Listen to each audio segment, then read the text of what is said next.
Genna, how's it going? Good. How are you, Michael? I'm great. Thank you so much for being on the podcast today. Of course. It's always a pleasure talking to you. I appreciate it. We got a lot of great feedback coming through here. I put it on my Snapchat, I put it on Instagram. We got a lot of great people just like interested in what we had to say as teen parents here. Did you get some feedback as well too? Not as much as you, because I delete my social media when I start school. So I re-downloaded Snapchat like just before you and I like discussed like doing the podcast. So I like posted on there and to see if I would get any questions. I got a handful, but I know that you have multiple platforms, so it worked out really well for you. Yeah, no, well, if you don't mind me asking, like, why'd you delete all your social media? Was it kind of like a detox kind of thing or no? Yeah, so it's mostly so I can focus on school. I've noticed in myself that I just like cannot I just can't keep up with my homework if I have Instagram, Snapchat, Facebook going. If I have like all that running in my head, which is a complete addiction when I have it. So I have to delete it at the beginning of every semester. And last year or 2019 fall semester, I deleted it and didn't re-download it for a year. And like by the time I re-downloaded it, I was like, I'm not even interested. Interesting. Also, is it just like when you go on there, is it just like you just like scroll and scroll and scroll and just kind of like get addicted? Like you're like, oh, I'm gonna be on here for 5 minutes, and then that 5 minutes turns into like a whole like hour almost, you know? Yep, that's exactly what it is. And um, Apple or like iPhone has like the screen time monitor, and I was so shocked when I found out how long I was on my phone. But anyway, like being a What was parent, it? being in school, having a job, 6 to 7 hours a day. Oh wow. I think you definitely got Hmm. me beat. I think I averaged, I'm ashamed to say, but there's some days where it's like 8 hours almost, but it's just at the end of the night though, when you get the kids to bed, Netflix, YouTube, it's just like I'll watch like a movie, like a TV series. So it's not like me every day just like Hmm.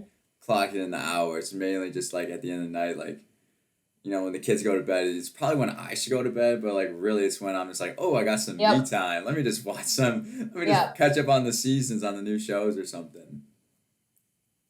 No, completely. I've actually like this semester I started going to bed when JoJo did or when she does, which is so much earlier than what I normally do because I'm such a night owl. I use that time between when she goes to bed and like 1 a.m. for like me time.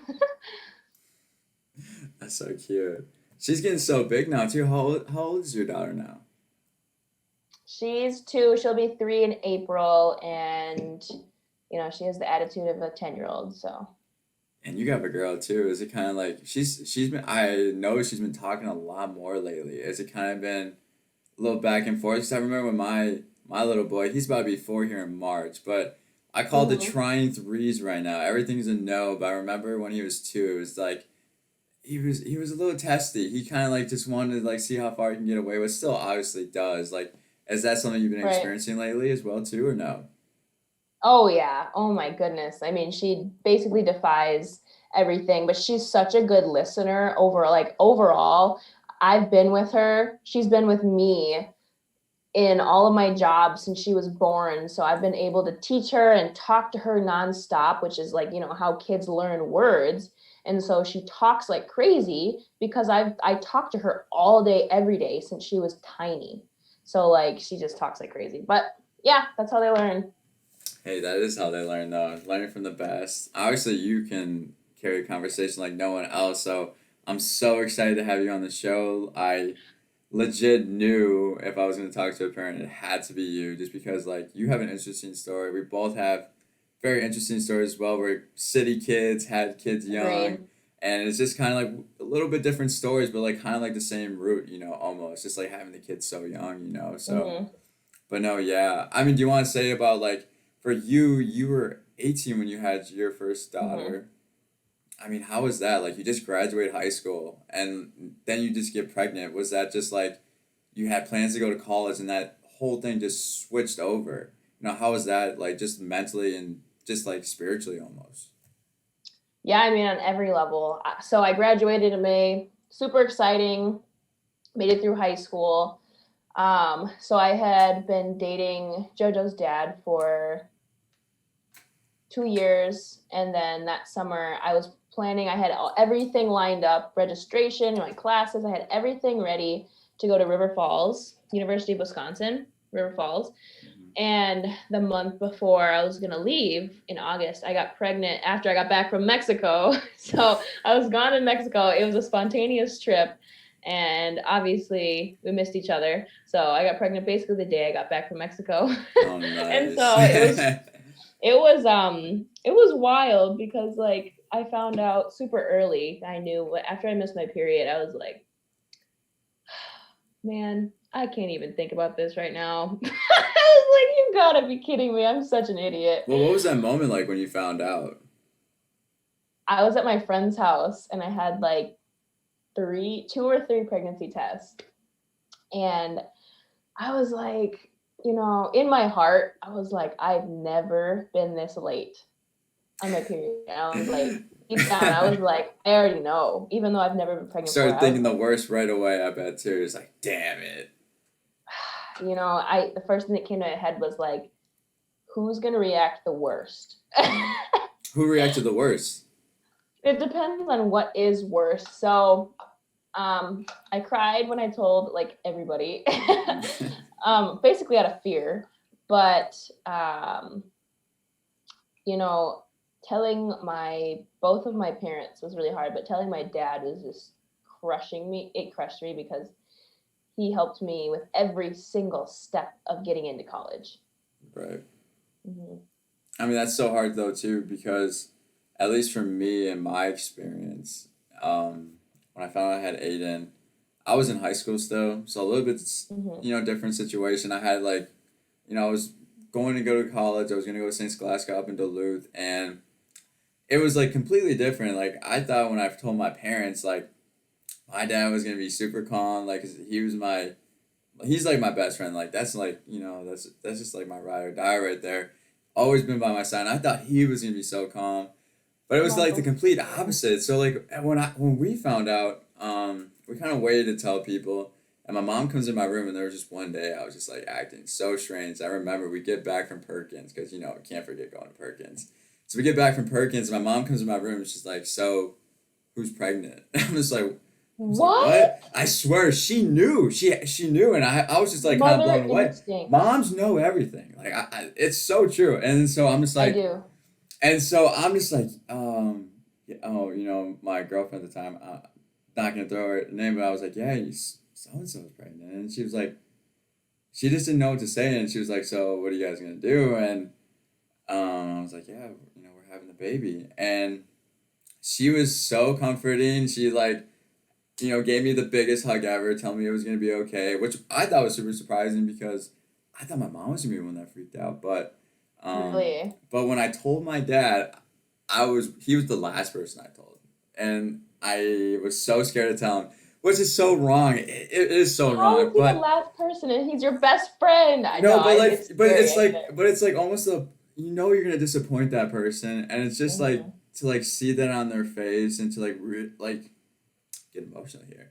Yeah, like really feel that is just the toughest thing in the world. And I remember telling him, he gave me a good scream. He definitely told me I wasn't ready, and it was hard to hear. And like I left in the middle of this conversation. I'm like, I'm sorry, like I'm leaving. And he's like, no, you gotta hear me out. And I'm like, it's like I just I can't hear all this right now. So I left, and yeah, we didn't talk for like 2 or 3 weeks, which was super hard.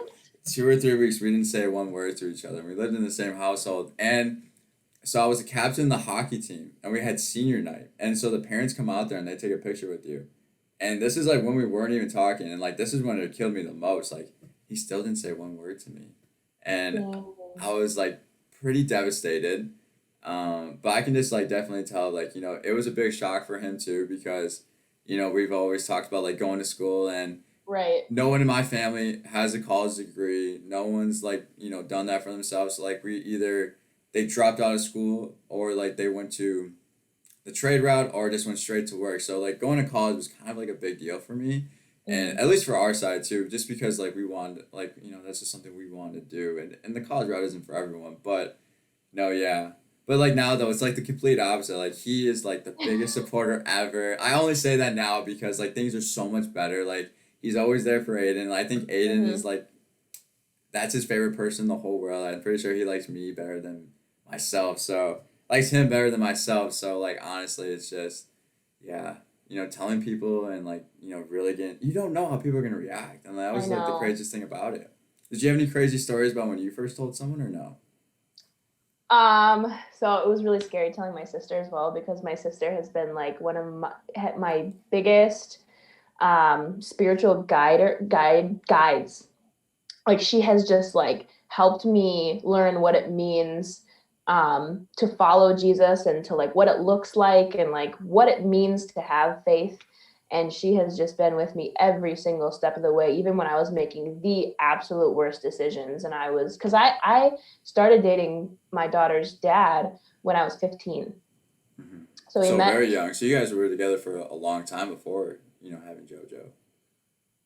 yeah, a couple years. I mean, in high school. And um, so telling my sister was really hard because I knew it was just going to be a whole lot of crying. I knew that, but actually, something really interesting that sticks with me is that her husband, my brother-in-law, who I'm very, very close with, I consider him just to be a brother. Like when I tell people ask me how many siblings I have, I just say I have 3 brothers. I don't say 2 brothers and a brother-in-law usually because That's I've known awesome. him. He's been in my life for so long. He's made such an incredible impact on my life. He's just my brother. He actually I told my sister, and then we were like crying. And then he walked in, and then he goes like, "What's going on?" And I was like, or I said, I looked at him and I was like, "I'm pregnant." And he goes, "Oh, congratulations!" And I was like, "Whoa!" I was like, "Whoa!" I did not expect any good things from anybody, but he's always been the one that has like either a neutral perspective or a positive perspective, and just was so loving towards me amidst all the like mental chaos. And I was just like so torn apart. And then he said that, and it just threw me off. And I was just like, "Wow, like thanks. I'm growing a life. Like that is Yeah. true." And I think that's so crazy though too, because you think of teen parents like the automatic reaction is like your life's over or like it's a sad thing, but any other moment I think it's like I think society has like a certain age into where we're supposed to have kids. So like when you have it young, it's like a Right. sad thing, but like when it's just like when you think you are stable, then it's a joyful thing. And so to be able to get that joyful moment from someone that's who like like you said who is like a brother to you now, I think we forget that though too. Like this is like a joyful occasion. Like this is beautiful. You're having life in there, Yeah. Mm-hmm. and that's No, amazing. agreed. Well, that's truly amazing. Well, so when you first had her, what was that like? Just did you go on Wick or anything? Did you how did you support JoJo when you first like had her? So I got a good job through family members being a PCA for a family member on her dad's side. And so she gave me really good hours, and she was able to like do everything that she could to help Jojo and I because, when you're a PCA, there's some flexibility with like hours, like real like there's a lot of flexibility. So and of course I was able to bring Jojo wherever I went with this. So like doctor's appointments with my client, Hmm. obviously to the house, bringing them places in the car. Like as long as I had a car seat, I was able to make money. So I got paid really well to be a PCA, and then I picked up a job at Lifetime Fitness, and I was working in childcare where I could bring her as well. So if it was one job to the next, she was just with me. And then in 2019, I picked up a third job, um, Wow, bringing three kids to jobs. school. Yeah, yeah. Jeez. It worked out really well though. Um, as long as I could get JoJo to nap, I was golden. She was golden, and we could have fun. So I'm still currently at the job driving kids to school. So I have a van, I have a car seat. The kids love JoJo. JoJo loves the kids, and we just have fun. It's a great schedule. I have a break in between school time to do homework and or look for other jobs or whatever the case may be. So I've been extremely blessed with all these opportunities to where JoJo can come with me. Like that's like unheard of. Yeah, and to bring your kid with you though too, like that's just like has to make things so much easier, even for you financially. You don't have to pay for daycare. Don't have to pay for a babysitter or like even the hassle of like asking Right? someone else, because like that is hard, like people are always like, I feel like people think like, oh, it's easy to get babysitter, but like everyone has their own lifestyle too, it's just like I don't want to be a burden on them. And like you say that, and what comes to my head is that like I feel like having a kid young it's harder to ask for help than somebody who has kids that are stable, right? Right. I feel like I just have this, and it could be just me. I don't know, and this is why I'm like expressing it. It's like people automatically think, oh, you're young, you're just trying to pawn your kid off. Oh, there we go. That is so true, because honestly, when I remember I did ask someone to babysit Aiden, and like the first thing was like, "Oh, you going out?" It's like, "No, I'm not going out. I'm not going I know, out." dude. Like just because one time I'm asking you to take him, it's just I'm not gonna go I get slapped know. drunk at the bar or something. I don't know. Like that is so true though. Like yeah, Yeah. and I feel like that is a thing. Like I get a lot of questions. Like um yeah, I definitely do get like, because there's been a couple of times I'm gonna throw my parents on the bus here, but there's been a couple of times where I've asked them to take my son, and I'm like, hey, can you watch him tonight? And I had to go to the library. We had finals coming up, so and I think it was like a Thursday night, and usually you think Thursday night you're going out, and this was last year too, before COVID. I remember, and like they just like were asking me a bunch of questions, and I'm like, oh, so like you're going to the library and you're just gonna come straight back from the library? I'm like, yes, I'm going to the library and I'm coming straight back home. Like I'm not going anywhere else. And but yeah, and it definitely is funny, because I do have an older brother, and he has a daughter as well that's like almost the same age as Aiden. She's like 5, so just like a year or two older. And literally, he calls and like no questions asked, they come over. So like that is something I have realized, that people do kind of like think, oh, when you're a young parent, it's just, oh, you're gonna go do some reckless things. I mean, which is justified, because we did do some reckless things to have a kid at such a young age though, Oh, yeah. too. So they do have a right to wonder. So I give them a pass for that. Right. I mean, a couple years later, we've grown, obviously. But back like when they were younger, I get why they would question us. Like we abused our responsibilities. Freedom a little bit. Do you ever take offense to anything, from being like a teen parent? Is it like when people Oh, like kind of like ask you like a certain question, or is it just like anything in general? you know, I I like to believe that I am not easily offended because people will say some pretty outrageous things, and I was taught to laugh things through, like laugh it out. It's fine. Like just laugh it Yeah. off. Do what you can to just not be offended, because being offended is a choice. And so when people come up to me and they're like, I can't think of one off the top of my head, but just something involving like, usually it starts when I tell people that I'm a co-parent, Mm. or Wow, what they say when when you say you're a co-parent, is it just kind of like, I feel like assumptions come up about like being 50-50, or like, oh, you have your kid 50% of the time, which I don't. But be like, oh, you split time, so you must have a lot of time on your hands when you don't have your kid to do whatever you want. So what do you do? no, Yeah, that is definitely a question though too. And it's funny because like I think this is so interesting, because we're getting the the male and female perspective of this. right. When I hear when people say, people always ask me all the time, like, so how's it work? How's it work? How's it work? And I'm like, Hmm. oh, like we do 50-50, and it's just like, oh, so he doesn't live with you then? And I'm just like, we go What? back and forth. Like, what does 50-50 mean? And they're like, does she live with the mom? Does she stay with the mom mostly? I'm like, just because I'm the man in the relationship doesn't mean I'm not Yeah. with my kid or something. I don't know. Like, I feel like when Hmm. people hear like we split time or we do 50-50, they're like, the assumption's always made like, oh yeah, dad's not in the life, he's a young Oh, I'm guy, he's just sorry. going Oh my out doing his god. thing. And that's like another thing that does bug me, and we've talked about this before, and I think Hmm. I think we experienced this because like I remember like last year, we went out a couple times, Yeah. and I'm always seeing someone at the bar, I know, which is like super strange, but one thing that always comes up is like someone always asks me this, and like, I know, where's dude. your kid at? You already know what I'm gonna I say, but know. where's your kid? And I'm like, and before I kind of would take offense to it, I would kind of give like a mean look or just like laugh it off. But like now I kind of like have a joke with him, be like, oh, like, Yeah. are you looking to babysit? Like, do you need a job or something? And so people don't like really know how to respond to that statement anymore. But I don't know what it is, but like that always used to like kind of like tick me off. I don't know why. Maybe I was short fused or something. I don't know.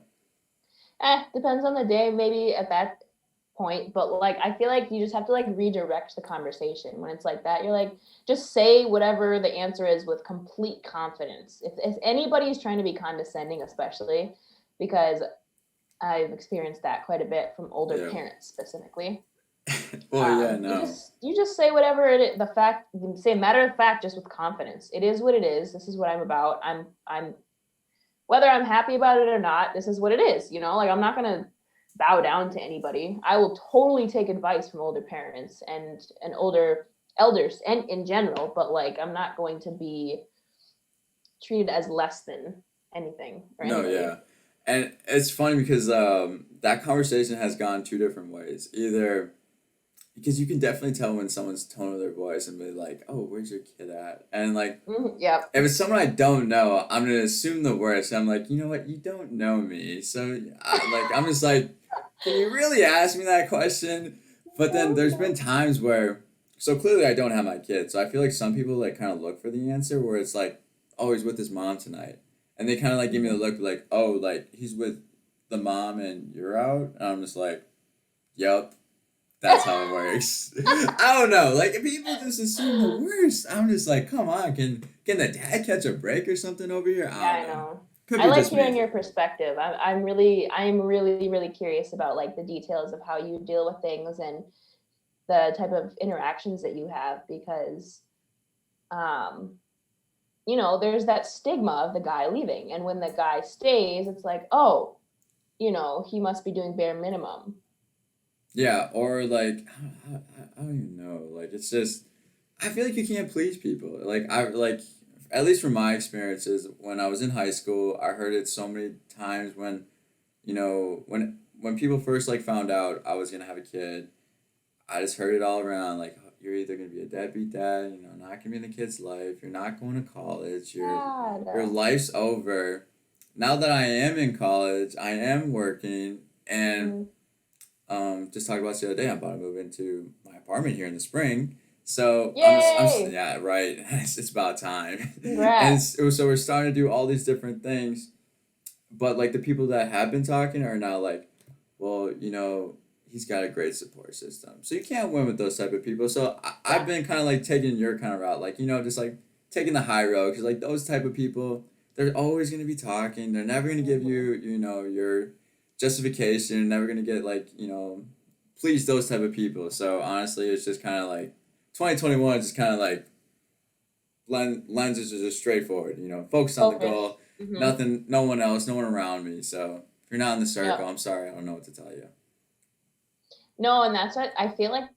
That's just a part of figuring out your route to success, and like because a very consistent thing that I've been reading and like hearing from multiple different sources is like you are going to go through this period of time where your time is going to be consumed by different things at different times. You're not going to be able to see that same person like you did like once a week or like even multiple times a week. Like you're going to have to pick and choose in order to succeed. And as being a parent, like we have to really focus on the time that we have with our kids.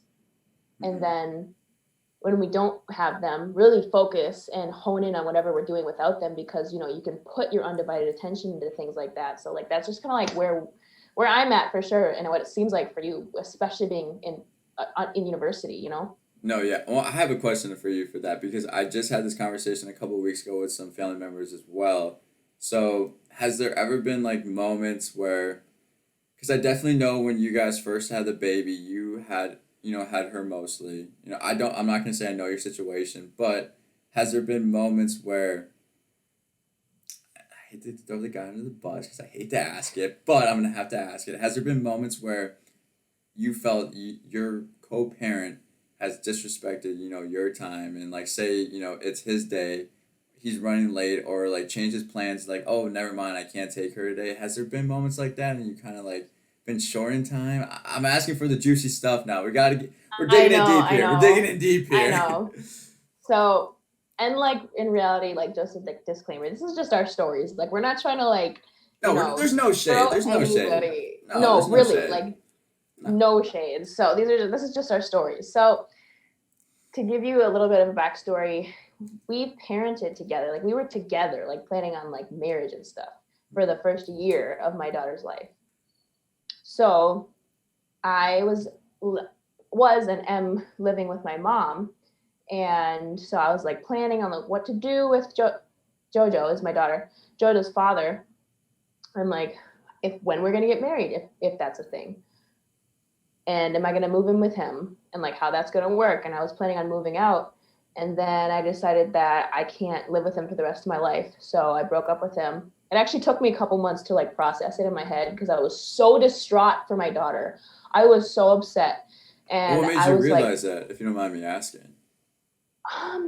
it's a couple things that I had been pointed out to me, and just like, when you're in a relationship with somebody, you notice all their good and all their bad. You see them at their highest, you see them at their lowest, and I was with him for 3.5 years. So I got to see quite a bit, and I was in love, but being in love made me realize, or really it made me ignorant to all the bad stuff. So like I just realized I enjoyed him and I loved him for a long time, but I could not marry him. So then I processed it for a couple months and I cried a lot, and I was like, okay, I'm going to be a single mom. Like this is a thing. And I was like, holy crap, this is real. Every day I had to like say it to myself and like process what I was going to do and prepare for the heartbreak. And I was like, JoJo's, unfortunately, because of my choices, I deserve a good relationship. And unfortunately, that means that JoJo's going to have 2 separate households. And I grew up like that since I was 11. So I get what that's like, and it's not ideal in the slightest. So I was really upset, but then we broke up. And then, to get to your actual question. Well, I want to ask you another question on top of it. Was it like kind of like JoJo keeping the relationship together almost? Because I feel like that's almost like a stigma. Like when you have a kid with someone super young, like it's almost kind of like a pressure almost to stay together, because otherwise it's like it kind of look like, I feel like people make it like look bad, like almost like society, like you guys had a kid and then you break up, so like kind of like, especially young though too, like I feel like there is almost like a pressure to stay together and kind of like be a family. Yeah, so to stem off of that, another thing that was a factor was that, and again, no shade at all, but it's young parenting, and teenage pregnancy is a generational curse of his family. And, if I thought he was the one, then he would have been the one. But because I knew he wasn't, I was like, I have to break this curse. Like, I'm not going to fall into this cycle of forcing myself to be with the father of my kid just because I think it'll benefit the kid. Because in my heart, I was like, I'm going to go nuts if I spend the rest of my life with him. Not because he's a bad person, just because of like, habits, and just like, there's just certain things when you marry somebody, you're literally with them like every day. So the reality of it was like, JoJo is not going to be benefited by us being together, actually, unfortunately. So. And I think that's like the toughest part though too, even to like kind of like even give you like a sense from what I went through. It was a 4 or 5 year relationship, and I think that was like the toughest part was to let go. I really do believe so, just because that bond you shared with that person to go through that, like, especially for me being in high school and like, you went through that together, like that was like something where I feel like when you're a young parent, you feel so alone. Am I wrong? You feel so alone in the world, and like, even though there is so much support and love around you in the family, it's just like kind of like no one really knows what you're going through besides that other person. And you have like that special. Oh my gosh, I know. There's that special bond and connection with that person that you're gonna have for the rest of your life. You're like, yo, like we went through hell together, But can I pause you really quick? When when you were talking about like going through stuff together, like, mind you, because I had a relationship after JoJo's father, and like, so this made me think of this. I had that experience of birth. I had labor with my boyfriend next to me, and that was a super just like mentally challenging, spiritually challenging, physically, obviously. I tore Oh, myself heck yeah. apart. I literally, Yeah. yeah, I don't even want to get into it, How but long were like you in it labor felt for? Pretty long, right? 24 hours. Yeah. Jeez. Okay, yeah. No, keep going. I'm sorry. I'm always curious about that. No, yeah, I that's a whole nother segment of talking about how crazy my labor was. But just like, you know, that's a really special moment. Like that is like bringing a human into the world is just like an untouchable thing. And so like realizing that I had that with him, and then when I was processing the breakup, realizing that that's always going to be a fact, and like my husband, my future husband's going to know that, like that's going to be something that I have to go through. Like it just goes to show that like all of your choices affect you, whether it's now or later. No, yeah, and at least for us though too, we tried. Like we did a year, like you guys. We were together for a year after Aiden was born, and like it was just one of those things. It's just it wasn't helping no one in the situation. Mm-hmm. It was just like I feel like when you are with like the right person, you lift each other up and grow from. I feel like I don't know. It's definitely hard though when you have a kid super young though, because I feel like you're growing, but you're growing in different spots almost. I feel like, Mm-hmm. and it's just like you want to have fun. And this is gonna sound so bad though too, and I might like to look like a jerk, guy that had a kid, Say your but truth. I'm gonna say my truth. When you kind of go into a little depression, and I struggled with it really bad after Aiden, because you see your friends, I'm 18 years old, in high school, you see your friends going out, or even after high school, Mm-hmm. seeing my friends go to college, do those things that I want to do, and you Mm-hmm. see them out partying. Obviously you don't go to school for partying, but you can see them, having a good time and living their life, and you're at home and you're with the baby right next to you. You're with your partner, and I don't know. At least for me, I maybe there was a little bit of resentment because maybe I felt like like I was like held back a little bit, but Yeah. at the end of the day, though, he's a joy. He's my world. But I definitely do feel like that could be like a factor too, like just with young parents not working, because if you kind of have to have like the same mindset almost, or like have Oh, the same ambitions, absolutely. and if those ambitions aren't lined up, then it's not gonna work. Like for me, like I'm a person that reaches for the stars, and if you have a person that doesn't reach for the stars and they're kind of It like will okay hold you back, and man. okay with the bare minimum, and that's kind of Yes. like where the relationship was. I was just like, it's that time, and nothing wrong with wanting the bare minimum. Like, don't get me wrong, it's nothing wrong. Whatever makes you happy, that should be enough for you. But I think that's what it is, when you have a kid though, and it's just like you had to be on the same track for it to make it work, and it takes a special couple to like have a kid so young and to like last. I don't know too many couples that have done it, but no, yeah. Now that I look back on it, it's just kind of like crazy, almost just to think about. Like yeah, like that was hard. It's a hard thing. Yeah. Now that you look back on it, like man, like we did. I was, you look back on it, like we did a good job. We made it work, and Yeah. You now we're did the still, best you could. and now you co-parent. There's nothing wrong with that. So Yeah. I think that's like the whole thing. At least that's the way I look at it. Almost. I'm not sure Yeah, if it you have the was same viewpoint. definitely difficult for me to see my friends like do what I expected to do and have those freedoms, and I had to like really find what I was grateful for. Like I'd wake up in the morning and just like feel really heavy and just like sad. But be so grateful to have this little baby in my hands, which is so special. And I just for a long time I felt so undeserving of parenthood. I literally would like hold her and cry because like I just like I was like I don't deserve a child right now. I'm getting emotional about Amen. it because like Amen. I Amen. parenthood is amazing. Like there like it is just a level of like teaching and guidance that I love. I absolutely love teaching her. I feel so undeserving. No, yeah, and at least for me, and I still do it to this day. There's so many days where I might sound like completely like I don't even know how I'm gonna sound for this, but I've definitely talked to parents before. And I'm like, hey, like, is it normal to just like kind of like go in the bathroom for like 2 minutes and like get a good cry in, and then just tackle the rest of the day? Am I is that wrong? I mean, there's been so many times where I had to go to the bathroom. I'm just like, I get a good crying. You hear the baby knocking on the door. I'm like, all right, yeah, just give me 1 second. Oh Just one my more minute, gosh. and then you get that another minute. And you're like, all right, let's. We got this. We owe this. We owe this kid. We owe him everything. Let's go. That's like So the sweetest thing I've ever heard. That's what I used to do because I'd take became a mom, I took baths every day, which I never did before. So that was like my time to like be sad, but also happy, feel everything, yeah. pray.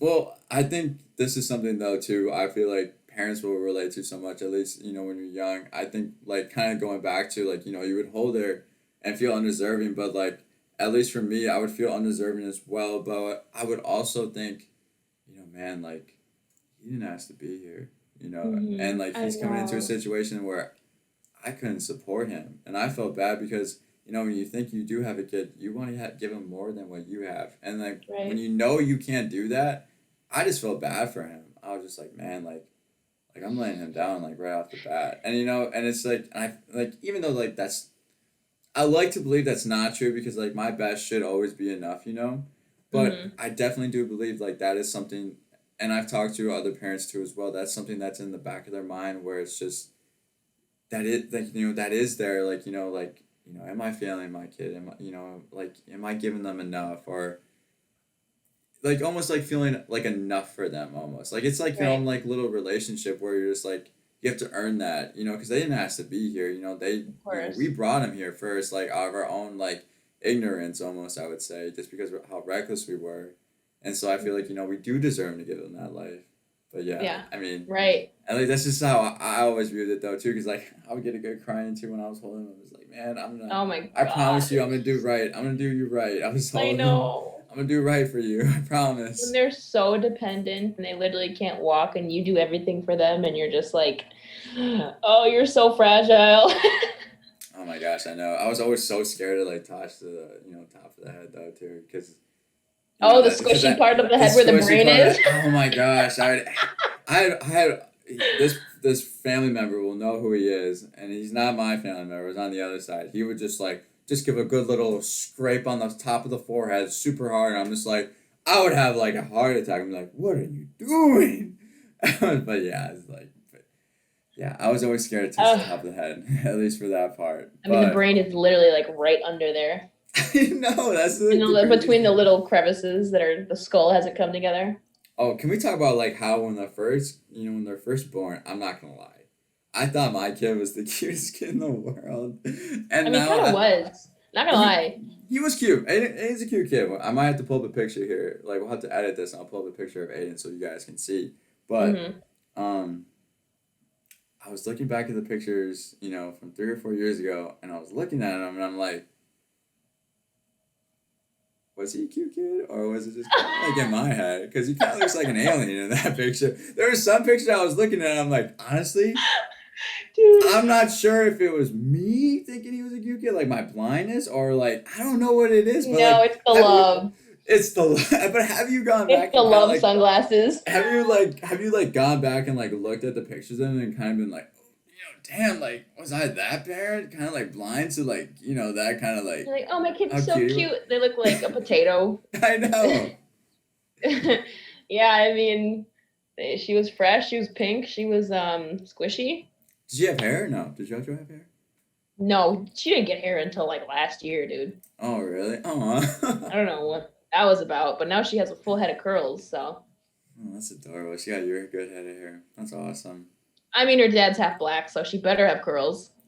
No, right. No, I wish I had curly hair. Aiden's got the curse of me. He's got the straight hair that like you can't really do nothing with. So I've been trying to like kind of like train it and put it to the side, but I don't know what for whatever reason he's just like the kid that just puts it straight forward, like almost like a bowl cut. I'm like, come on, dude, don't do me dirty like that. People are gonna see you in public. They're gonna think your dad's got you messed up. That's another thing. It's like dressing your kid. I got to the point where I was like, I don't care what she wears. I used to try really hard though to make her look really nice so that people didn't think I was a teen mom. Hey, sweats keep them warm too, Sweats keep them warm. Yes, dude. I literally don't even care anymore. And I used to be like, oh crap, if I have her in like things that don't match, they're gonna know that I'm like a young parent and they're gonna judge me, whatever. And like Amen. Amen to Who that. I cares? always was so worried before I would leave with Aiden, and I would be like, all right, he has to look a certain way, otherwise people are gonna look Mhm. at me crazy. Mhm. I definitely agree with that. Have you ever gotten crazy looks in public before? When you first had JoJo or no? Um. Yes. Like people would think that she was my niece when she started like walking. Oh wow. If I was like wearing a certain thing, that made me look younger, but since I was like in high school, people have mistaken me for being in my mid 20s. But if I'm Lucky wearing like you. a specific outfit that makes me look younger, they'd be like, "Oh, is this your niece?"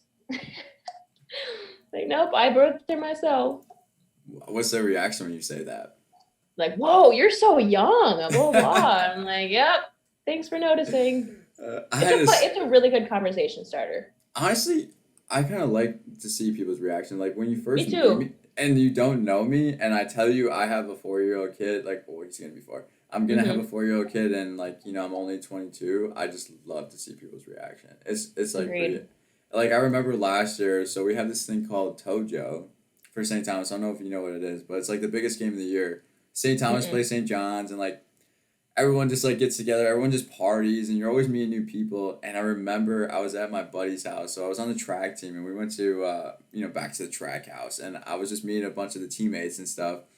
And a couple girls were asking me about me, and one of my teammates was like, "Oh yeah, he's got the cutest kid ever," and they're like, "Wait, you have a kid?" And like I was like, "Yeah," and they kind of looked at me like I had cancer almost, and I was like, yeah, I got a kid, and like just the way they said it though, I was just like, kind of looked like they gave me like a can't like you would think I was deathly sick or something, but I don't know. Rude. It's yeah. I mean, I didn't really take offense to it because it's just like Yeah, which is good. I get it. Like I mean maybe before I would have taken offense to it, be like, oh, like is there a problem here? But no, yeah, it's always I kind of like to see people's reactions. I think when you're more shocked, the better because then kind of get like a good like good feeling for myself. Like, oh yeah, like I'm doing it almost. Like, Especially because like you're doing good and like yeah, I think it's even we better.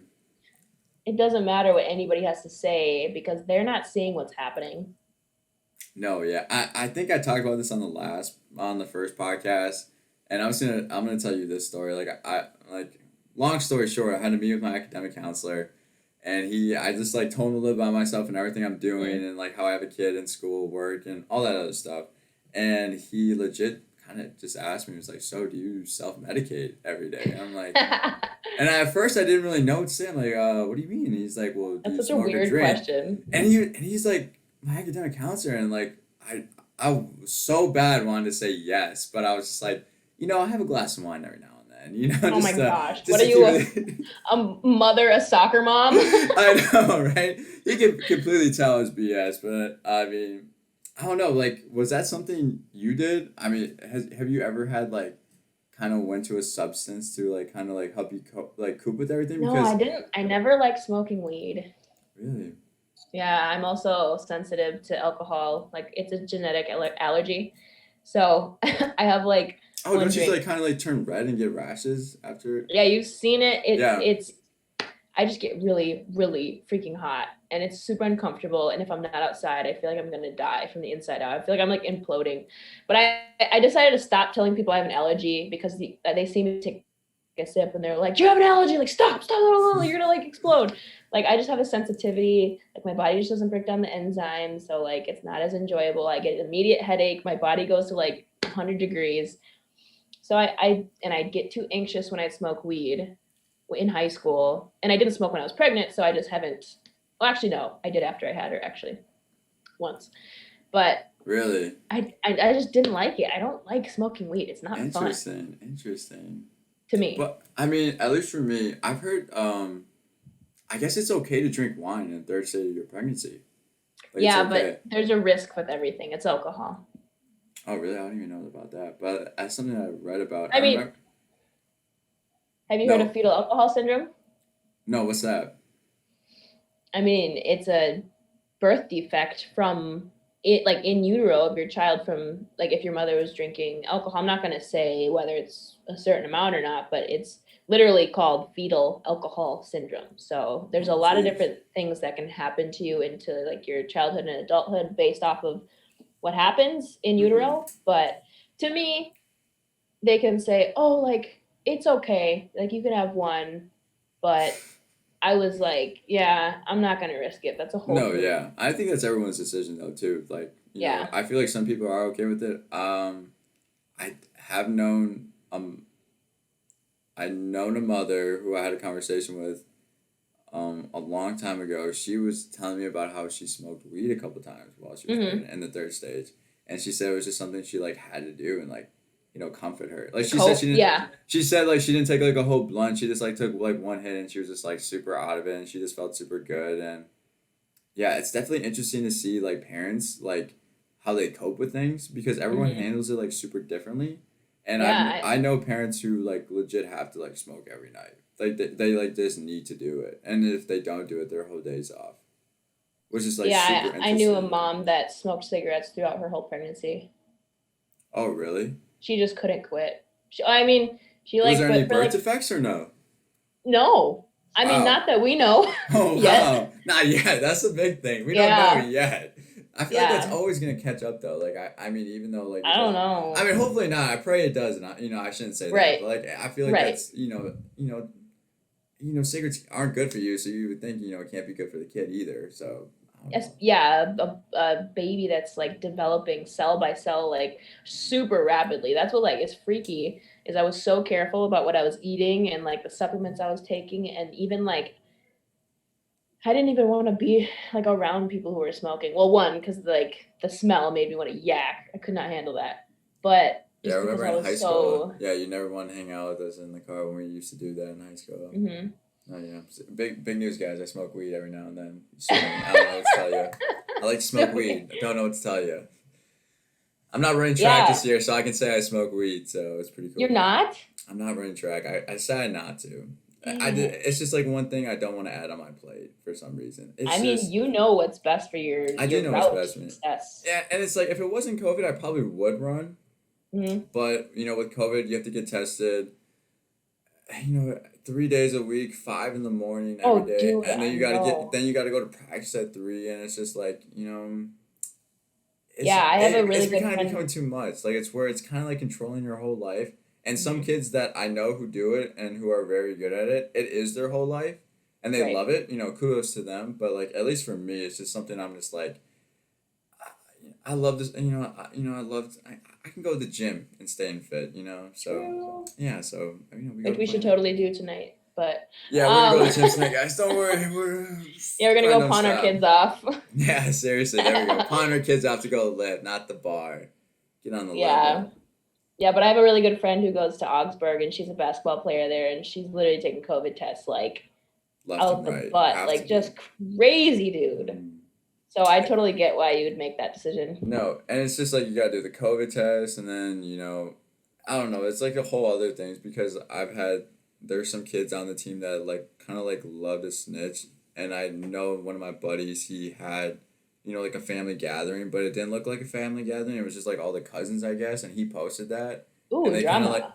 And they went to the coach or something, and I was just like, I'm like, all right, I'm out. Yeah, they gotta give him some stitches. I'm like, we're just seriously though, I'm just like, yeah, if it's gonna be like that, like I'm gonna hang out with my family members, like obviously like you're not gonna go crazy with COVID like right now, but if I feel like I have to have like a microscope on me 24/7, I'm just like it's not worth the stress, not worth anything else. So true that. Forget that. Now I can smoke weed now too, so I don't have to worry about drug testing. So there we go with that. There we go.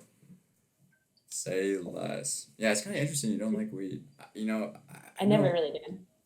Really? You said you just get a headache from it? No, that's alcohol.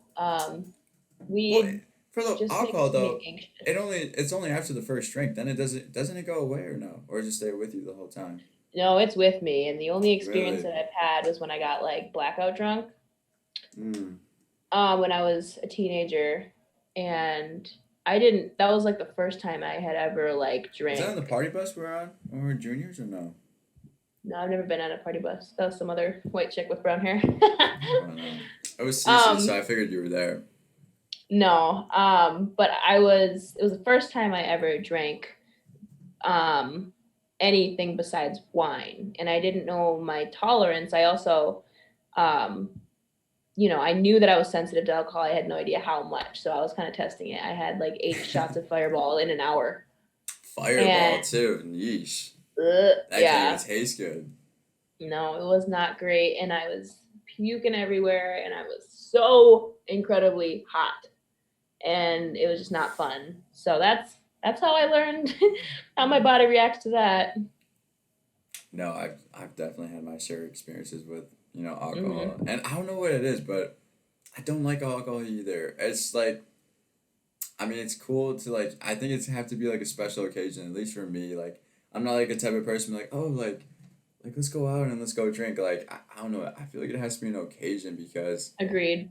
like I don't know, especially like when, maybe it's just me, but when you're a parent and I don't know, like I do like being a fitness person. You're a big fitness person as well too.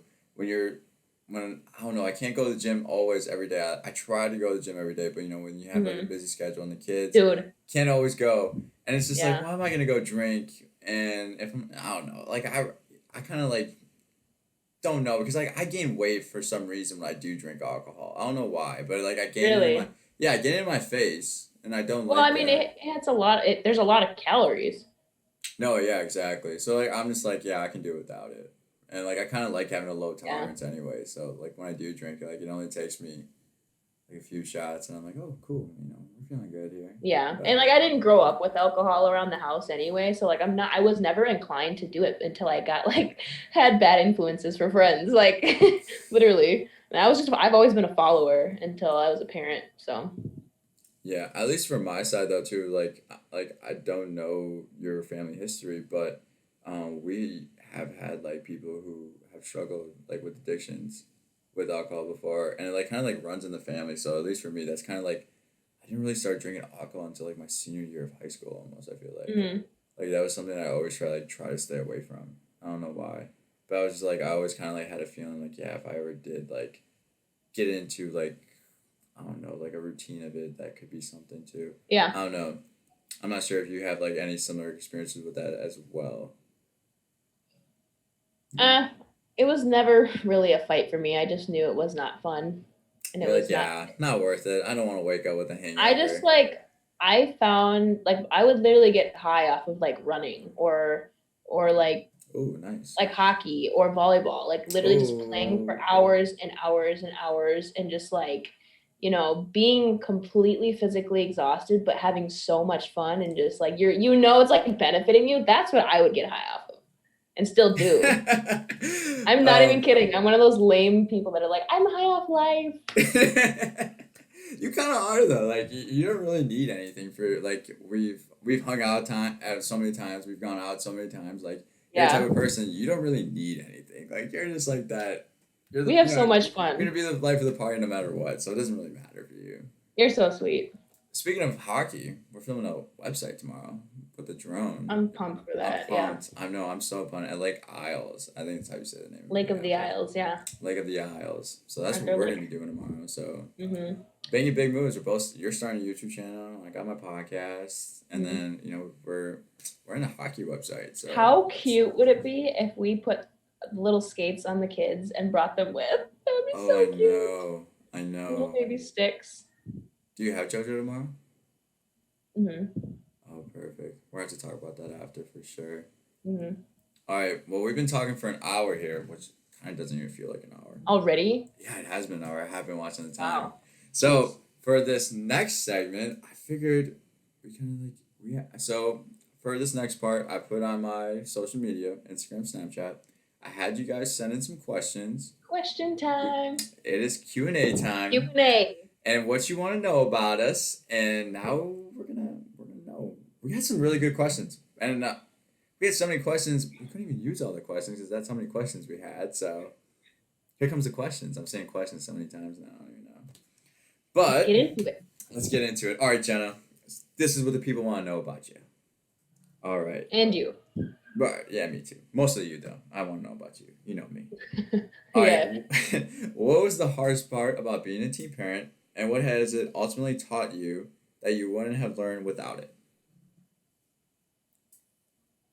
Um, you know, when I think back to being here at the apartment with my mom and me and a newborn baby, the hardest part for me was learning how to be a mom when, for the first time, while my boyfriend, my partner, is working and, you know, he's not here all the time. So, like, finding out how to support myself and then another dependent, like a baby. So, really, like, learning what true love is and what protection means and how having the motherly protection ingrained in me once she was born was like a new world. I was so protective and I realized how much danger there is in the world. Oh my god. Doesn't it make you kind of like almost like scared of the world, almost like just kind of like where you? I remember when I first had Aiden, I didn't really want to leave the house because like I was scared to drive with him. Oh my gosh, Michael. It's a true thing. I have wood stairs. There were days where, and mind you, I am not an anxious person. So if you know me personally, I am just naturally not anxious. I woke up, would hold her, feed her, be ready to go down to feed myself, get to the top of the stairs, look at how scary the stairs looked, and go back to my room because my heart was racing so fast because I was so scared of dropping her. I'm not even kidding you. It would take me like 45 minutes to just walk down the stairs. Never in my life have I experienced anxiety like that. Man. And mind you, I was like super overweight. Like I was chunky and I was scared of I totally was. No, they told me I was obese. Which, BMI is kind of is whack anyway, because like whatever. I feel like that. Oh, honestly, I do want to talk about that. The female body, I feel like, is so criticized harder than anyone else. I don't know, like, it's just like they kind of like to be over like weight. Like I look at you and I looked at you before. Like I never thought you were overweight, but like technically, they considered you overweight. Yeah, like, for my height. Know, like yeah, just because of the height and like I don't know. Like I feel like society has like this like almost image of like what women are supposed to look like, and it's just like I'm a type of person like yo, normalize the normal bodies, please and thank you. Like seriously, show them some love. I feel like that's what we gotta start doing. It's pretty sad. It made me realize that when I was like somewhat struggling with like how I looked because my body changed dramatically. Yeah, how was that like after having JoJo? Like it was that kind of like almost like an insecure. Like I hate to ask that on you, but was that almost like actually, whatever? Okay, was that like an insecurity almost, just like to like, were you scared to go out in public just because of what your appearance and everything? You felt like people were like looking at you differently or no? So I've never dealt with like self-esteem issues ever. Like whatever place I've been in life, I usually wear with confidence. But I definitely would look at myself. There was literally one day, I actually remember this. There was one day I looked in my mirror and I started crying because I realized how short of a time there was between when I was fit to when I was postpartum, overweight, and full of stretch marks. Like my stomach looked like it was on fire because it was pure red. I had stretch marks on my arms, and I didn't think that would ever happen. I thought that only happened to people who are morbidly obese. I had stretch marks on my butt, on my legs, and I was like, what the heck happened, dude? Like, I did all this. I was like, I'm never going to like feel confident. And then from then on, I started eating better and I lost 60 pounds. So, yeah, no, motivation. I mean, that's very interesting. At least for me, though, too, because I didn't have to go through that. My body did not change. Only my life did. So to have your body and your life change, I feel like that's just like on a whole nother level that like at least from my male perspective, I could never understand almost. I mean, I would try to understand, but I don't think I could. Like because at least for me, not even my baby mom, because she, she was very lucky. She didn't really her body didn't change too much. Yeah, but, I've had my sisters, their bodies have changed, and I'm not sure how they feel about me talking about it, but they're pretty well open people, and I remember when their body changes, just kind of like their identity almost changed a little bit, because I feel like when you are a woman, I I feel like you are mainly based off your looks, which is like really hard to say. And not that I'm saying I agree with that, but I do feel like Yeah. that is like something that is very true though. Like most people will like kind of like look at you and like, I mean, it's a part of your first impression, yeah, physical attraction. no, That's yeah, definitely a factor. no, yeah. And I feel like though too, but it's a little bit different because I've heard stories about people who, had babies with a dude and was a complete asshole, and their bodies would change and they weren't attracted to them, Mm-hmm. and would just be mentally abusive to them, just Mm-hmm. terrible, and like say, I've heard a story about like a dude saying like, oh yeah, like who would love you after the way you look Oh, now, and I was just like, oh my oh God. my god, if I That's ever so see this terrible. guy, it's over. I don't know, but like that's something that like really just kind of like struck with me. Like are we doing this like to women now? I feel like that's something we should be like almost like embracing almost because you just gave life. Your I body agree. went through it, and now it's like still here. It's still going. And I will say that was a huge part of like building my confidence was that JoJo's dad was always very encouraging to me, and he was always so. And like I don't know if you and whoever is listening to this knows what the 5 love languages are, but my number one love language is words of affirmation, which it Um, doesn't always that's my mean. second. Yeah, that doesn't always mean compliments, but that is a factor. It just affects us differently. Yeah. And so with him verbally encouraging me and being there for me and just like reminding me that I my identity is not just my body. It's not even just my child. Like I'm more than a mother, even though mothering is a huge part of my life. I am more than what is in the mirror. There's like I am like a real person with like a real personality that can make an impact. And so like he played a huge role in just reminding me that I'm beautiful and that like I just put on weight of a baby and I ate too much, so that's why I was gaining so much weight. So like I like my body did that. Like it did that for me and Yeah, I you should be did it. You proud. accomplished it. Like 24-hour labor is nothing to joke about either. Oh, So bruh. did you take drugs? I don't even know how to say. Did you take like Nada. pain meds? Nothing. Nice. Hey, high five for that. Way to go, champ. That Okay. was crazy, dude. Okay. No big deal.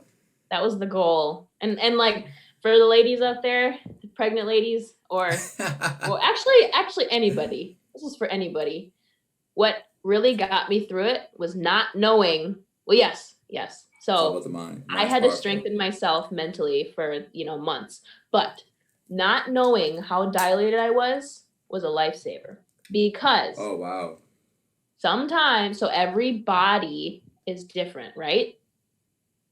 So that means that for some women, to get from 1 centimeter to 10 centimeters could take 30 minutes. But for other women, to get from 1 centimeter to 2 centimeters could take 3 hours. Right. So it would have been a torture to know that I was like, what, at like 5, and then it could be an hour, it could be 20 hours. So I was like, just get her out. I remember when Aiden was born, his mom was going through, the labor process. She decided to do no meds as well, no pain meds, no nothing. And I just Mm-hmm. remember halfway through it, I can't remember how long it was. I feel like that's something I should know. But it wasn't very long though. It was like maybe like 6 hours, 5 to 6 hours. Nothing too crazy.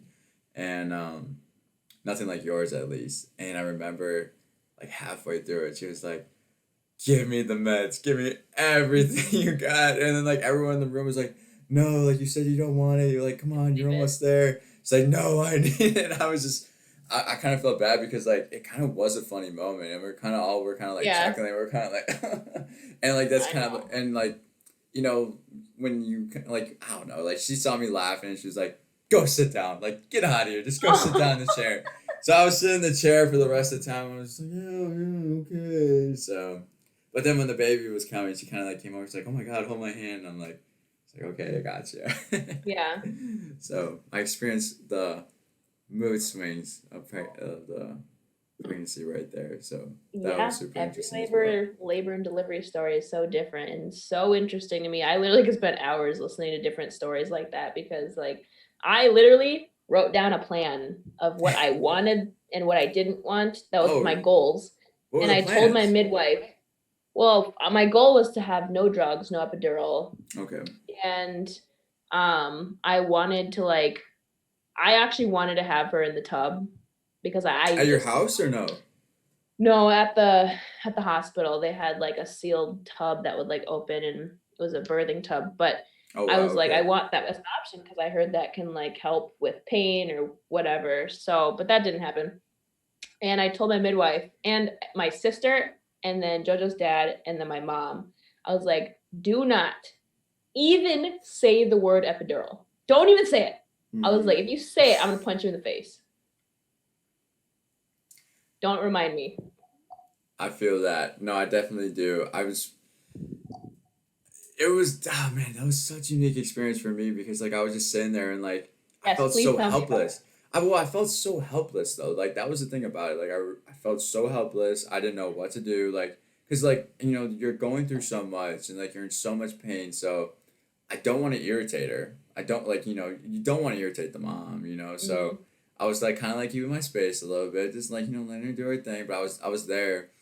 But like I said, there was moments where she was just like I remember I was just like holding her hand at the beginning of it, and she just kind of like looked at me and she like gave me like she's like, "Hey, do you think you can go on the other side of the room?" And I was like, "Yeah, I'll go sit over there." And like she said it in the nicest way though, and so I couldn't have been mad. Like I wouldn't be mad if she said it in a mean way, Yeah. anyways. Because she's going through so much. But Yeah. I was Good just point. kind of like, "Damn, okay." So then when the baby first came, like I was sitting down, like I was kind of like in shock, like I didn't know what to do, and her sister like grabbed me by the shirt, and she's like, "Get over here, you gotta see this." And then I cut the umbilical cord, and Cray cray.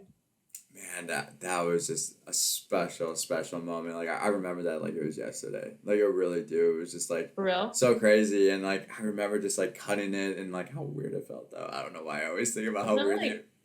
like stiff?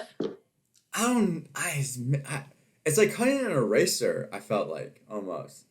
I don't know why. Weird. Yeah, it was a weird thing. I don't know why I Funny that was. you remember it like it was yesterday. I literally don't remember just about anything. Like they say that you forget what it feels like afterwards, and that's I didn't believe that. And then all of a sudden I was like bleeding like crazy, and like I was like, oh my gosh, I have a child. No, I mean yeah, because I mean it was such a unique experience, and you see like a life body coming out of someone. Like it's just Mm-hmm. there's nothing like it, and yeah, man, that was a really a special moment, and it's just you don't really know even how to explain it to people. It's just like you just fell in love immediately. Yeah. Like I remember I posted something. I was like, I have no idea who you like. I think I said it like, oh, I don't like know you yet, but like I already will give my life for you. Something like Yeah. along those lines. So yeah, it's just man, it's I a gotta tell you bond. this. I gotta be real though for a second. Be real with me. Come on. I love that you say that because I think it's really important, and I love hearing it from a father. But Okay. to be honest, I was so tired. I looked at her and I was like, I'm so happy you're out of here. I can't even lift. I couldn't even lift my head up to look at her. I was like, I'm not. I can't even look at my own daughter. I'm not even. I was like, I didn't bond right away.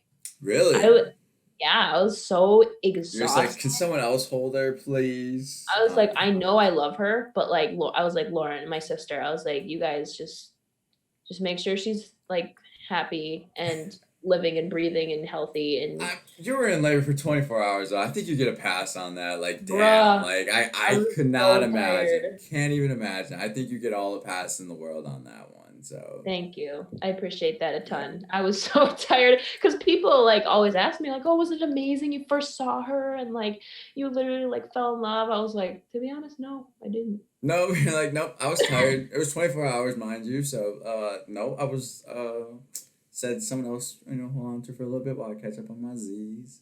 Mm-hmm. But no, Basically. that's super awesome. That is pretty awesome. I think we just got like whole off track on the I questions. know, I know. We gotta like It's, boop, but get no, back on track. that's totally fine though. Honestly, you already know me. I guess Yeah, I'll I answer do. this question now. What was the hardest about being a parent? Man, it was. I can think of so many different things, and I'm not sure how I want to answer this question, but I think it was just kind of like the realization of like being a boy to a man almost.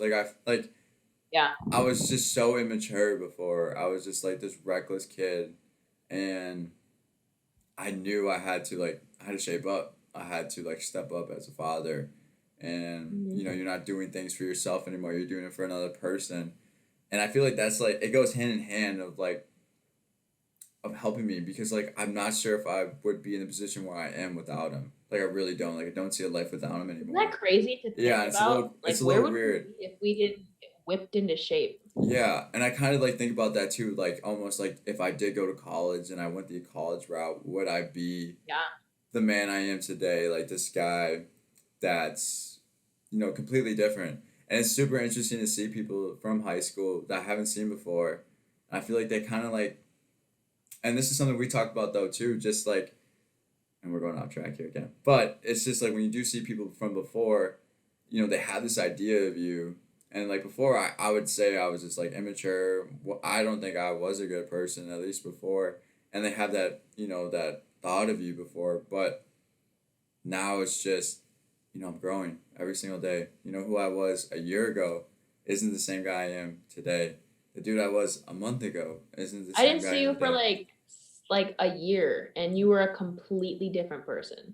And that's the whole thing. You have to keep growing and evolving. And I think and that's something we've talked about too. Like every single day is just be better than your Mhm. last day, and that's all Mhm. you can do as like as human beings or as people too. So yeah, and that's something that I think I really do notice, and I really am happy about that I did have Aiden, because when people do see me and they do have a conversation with me, like oh wow, like you're a completely good person, like you're like a good guy, so which is like kind of strange to see, because it's like, well, would you view me as before? So, Mhm. but no, yeah, that's just something I've noticed though too. Even with you though too, I've noticed so much growth from you, and like I feel like there's so many things like when I have a conversation with you, like I'm learning things as well though too. When we have conversations and just Oh about yeah. like what your experience has been like, so I feel like that's huge as well. Yeah. No, I've noticed that a ton since, especially since we like reconnected as parents. So like we've been friends Yeah. since high school, Mm-hmm. and honestly, is it high school or like middle school, early high school, Yeah, it was high school. and Yeah. then like we were able to bond on like parenthood, and then single parenthood, and then co-parenting, and Yeah. then we're like, holy Right. crap, life is just like wow. Well, can we let's talk about that, because how hard is it to like have like the like because one of the questions is like a social life, but like how hard is it just to like have people in your life, and like at least for me, like I have friends, I love hanging out with my friends, but there's just sometimes where I'm not having the same experiences as them. Like we have different stories. Like for me, I Mhm. love, talking about my son. I just love talking about like me as a Yeah. father. And like I feel like when you do hang out with like, for us, like we can relate so much to each other and like our Mhm. experiences, and like cuz we're going through the same things. And if Yeah. if you're hanging out with people that aren't going through the same things, like not like it's a bad thing, like but it's a little bit hard for It's me to hang out with. fact. Yeah, it's a little bit hard for me to hang out with them. It's just because it's like like at least for me, because like guys are a little bit reckless. They want to do all these crazy Right. things, and you feel like you have to like entertain it almost, or like you have to Mhm. be like almost put on a front, or like something that you're not. And so like that's just like something I've noticed at least recently. What about you? Have you like experienced that, like having friends like outside of like the parent like realm almost? I will say I lost a lot of friends that I thought were going to be lifelong friends. Oh wow. And that was really hard for me to realize that like the people when I was pregnant that were saying like, "Oh my gosh, like, this is like a good thing. Like I could like if you ever need a babysitter, hit me up." And then when I was desperate and I did need help, and those people weren't there for me, and I don't say this off of like asking one time. I say this as I reached out multiple times, and I tried really hard to connect with people, and like me, like you probably know this, but like I don't care how many people say like, no, I can't hang out this time. Like if you want to connect with somebody, you will find a time, whether it takes months or a couple weeks. Yep. Like I will, if I want to like connect with somebody, I will. And so I just noticed that like people mostly from high school were just like, you know, it, they just they just couldn't understand. That's kind of what it comes down to. They just didn't understand. They were scared that I had a whole infant. Like it was scary. So I don't blame them. No, yeah, and it's a little bit harder though too, because like I feel like when you do say no to people, they take it the wrong way. And I remember, I mean, even today, like we had a conversation. We had a set time for like I don't know, like 5:30. And you're like, Hmm. oh hey, can like we push it back? And I'm like, hey, like you just keep me updated. Like if you Yeah, can't and you were tonight, super like I understanding. was like, I get it. Like life's life. Like there's always something popping up. Life's crazy. Like I'm not gonna hold that against someone, you know. And I've noticed that too, like where people were holding that against me, and they're like, oh hey, like because like for me, like we rotate weekends. So like there's like weekends where I have Aiden, and weekends I don't have Aiden, and like there's been weekends where people have asked me to hang out, and I'm like, well, like, I'll let you know if I can find a babysitter, and then they get back to Yeah, me, and I'm like, yeah, I couldn't find a babysitter, or sometimes I'm like, yeah, I don't really want to find a babysitter, like I yeah, don't that like too. I That's only see my son half completely the time, valid. so I'm gonna stay here with my son, and then I've noticed some people do kind of like take it to heart, almost like, oh, like he doesn't want to hang out with me. It's just like I'm like, come on, like and I'm not sure if that's like kind of people I want in my life almost. It's like if I have to, we have to stay constantly connected. Like I feel like that's almost like an immature thing. Like I get it. Like you want to stay connected with people, you always want to check in, but people are going through their own different things. Like especially like right now with COVID, like I don't feel like everyone's in the right mindset right now. Everyone's kind of like going through their own different things that you don't even have to be a parent right now. So that's just definitely something I've noticed as well though too. Like for people when I hang out with them, like at least for us, like even like like we can go like weeks without taking. I'm like, yo, what are you doing today? Like we're going skating tomorrow. Like come through. Hmm. So that's And that's that's at least like something just I've kind of like noticed. where we're at. I feel like it's important to talk about that because we're. Are you 22? I'm 21? 22. I just turned 22 in the Yeah. fall. So I'm 21. You're 22. We're in this like season of life. That we're in transition and realizing like who's good for us, who's good for our children, who's not good for us, who's not going to be a great influence, and like it's just like that major transition into parenthood, yes, but into adulthood, really like real life citizens that like make it make the world better, not worse, you know?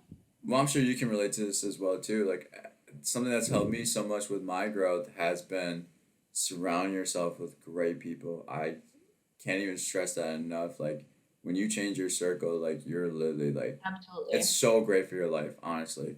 Mm-hmm. My circle is so small now. You know this too. Like I rather hang out with family than, friends. And I know that may like sound like a certain way, but it's just I don't know, that's just how I've always been, and I do hang out with friends though, like a small group of friends, but Yeah. I don't know, like I've noticed like I've shrunk in my circle and it's just helped me so much. So Yeah. much. And do you remember being in high school and thinking that like, oh, the more people I know and the more Yeah, people let's I reach connect out. with, Yeah, I'm like the I'm coolest popular. part Yep. of part of every single group. And then you realize that no, it's about like the quality of your friends and like the people who you hang out with. If there are 5 people in this group, you're gonna be the 6th person that's just like them. No, yeah. And it's super weird though too because um this is maybe a little bit off topic, but I was on the track team and I know some of the guys, and there were some dudes I didn't really think I was close with, but Hmm. who I have told other people that I know that I inspire them, and I didn't even know this. Really? I rarely had conversations with these people, and they were like just talking about me and like about my life, and they're like, "Yo, like what he's doing is so cool," and like it inspires me, and like people are coming up to me saying like, "Yo, like your friend was saying this." I'm like, who? And I'm like, well, this guy, and I'm like, I may have had like 2 or 3 conversations with this dude, but Wow, that's amazing. and it kind of like woke me up a little bit to like where it doesn't take much. It really doesn't take much to like make an impact on someone's life or even to like be in someone's life, so when I hear stuff like that, it makes me reach out a little bit more. Like I'm not gonna ask them to Yeah. hang out, but like I'll like if they post something cool, like I'll be like, "Yo, man, super awesome! Like I hope you're having a good time," or like little Right. things. It doesn't have to be something big where like we have to hang out all the time or like we have to do something Yeah. cool. Like it's just like showing love here and there. It doesn't have to be nothing wild, I Yeah. guess. No, that's a good point. And like for people listening to this, like personally, if we impact one person to make a better choice, I feel like that's a success. No, yeah. One person. I know that we're It shooting for only the takes one. stars, It only takes one. but if we can change somebody's life or change somebody's choices and help somebody in some way because we all have our own struggles, like that is a success in itself. Yeah, I remember I heard this great quote by Tupac. I'm probably gonna mess it up, but like the basic of it was, I know I'm probably gonna mess it up, but he's like, I'm not looking. Ah man, I really am gonna mess this up. It was basically like he's looking to inspire the person. He's like said, I'm not looking to make change. I'm looking to inspire the person that's gonna make change. Oh, okay. It was I a little see. unique. I'm probably messing it up. It was super cool You when I butchered heard it it. though. I did butcher it. I'm sorry, Tupac, rest in peace. But it was like super cool because like he was the type of dude like I felt like was super woke and like knew like the world better than a lot of people. And for him, he said like he was just like looking to inspire the person to create change. Like I think it was like the only way to make change is to inspire other people. I don't know. Like I'm butchering it. I'm not even gonna try. But You might have to look look it. it up and throw it Yeah, up right here. we'll have to look it up or something. But put it right there or something. But yeah, it was super cool to hear something like that because like you said, like it only takes one person. You inspire the right person, they can do so much good in this world. So Hmm. oh, yeah. Well, basically off that, let's go. How do you balance working and education, parenting, and a social life? So, my support system. So, I will Support system, always support go system. back to this. I could not, would not be where I am right now without my family and my friends that are so loving and so generous with their time and their money. And I'm just incredibly blessed by people being willing to babysit, barter sometimes, like, time for time. So, like, my sister will watch JoJo and I'll give her and her husband a date night.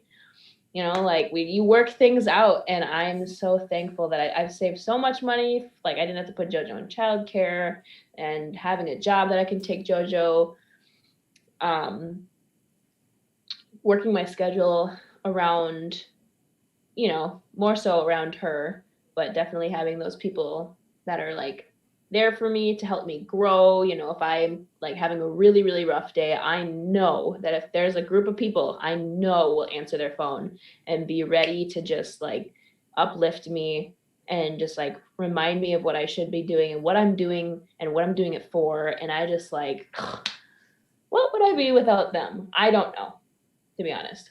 Well, that's amazing. I think the support system is so key, and um, I think it's just like almost being okay. I think when you're first like a young parent, I feel like so many can relate to this as well. You don't want to ask people for help Mm-hmm. because I feel like it's almost like frowned upon. Like people are expecting you to handle it because they're like, oh, you're a young parent, so you do this to yourself, so you gotta figure this out. Mm-hmm.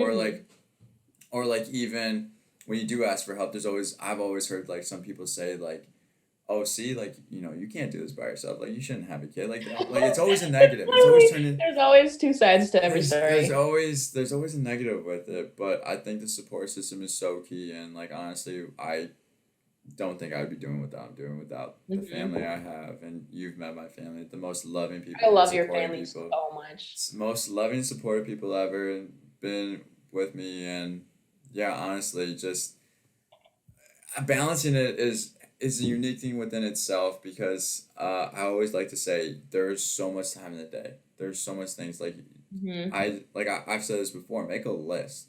Make a list of Hmm. what you want to accomplish for that day, and then go do it. But you have to be realistic with the list though too, because I feel like Take a shower. yeah, and I've told you this too. Take a shower, Yeah. brush your teeth, Yeah. like check something off to like kind of like get it motivated. But Yeah. no, yeah, just like balancing everything is you have to be present, and that's something I've been Right. struggling with though too. And I think when you balance everything, you have to be present in the moment. So like when I'm with my son, I'm with my son. But like the days I Hmm. don't have my son, that's when you have to take advantage of those times. Like it's so easy to just Yeah. like go lay on the couch and be like, oh, it's my day off. I'm gonna go lay down. I No, know. like really, you have to make that time count because you're not gonna get that. True. Like it's only half the time. So and most parents don't get half the time. So like I even feel honored to like get half the time because my mom was a single mom working three jobs and had no support, and I give her all the credit in the world. And she was, going to a community college part time,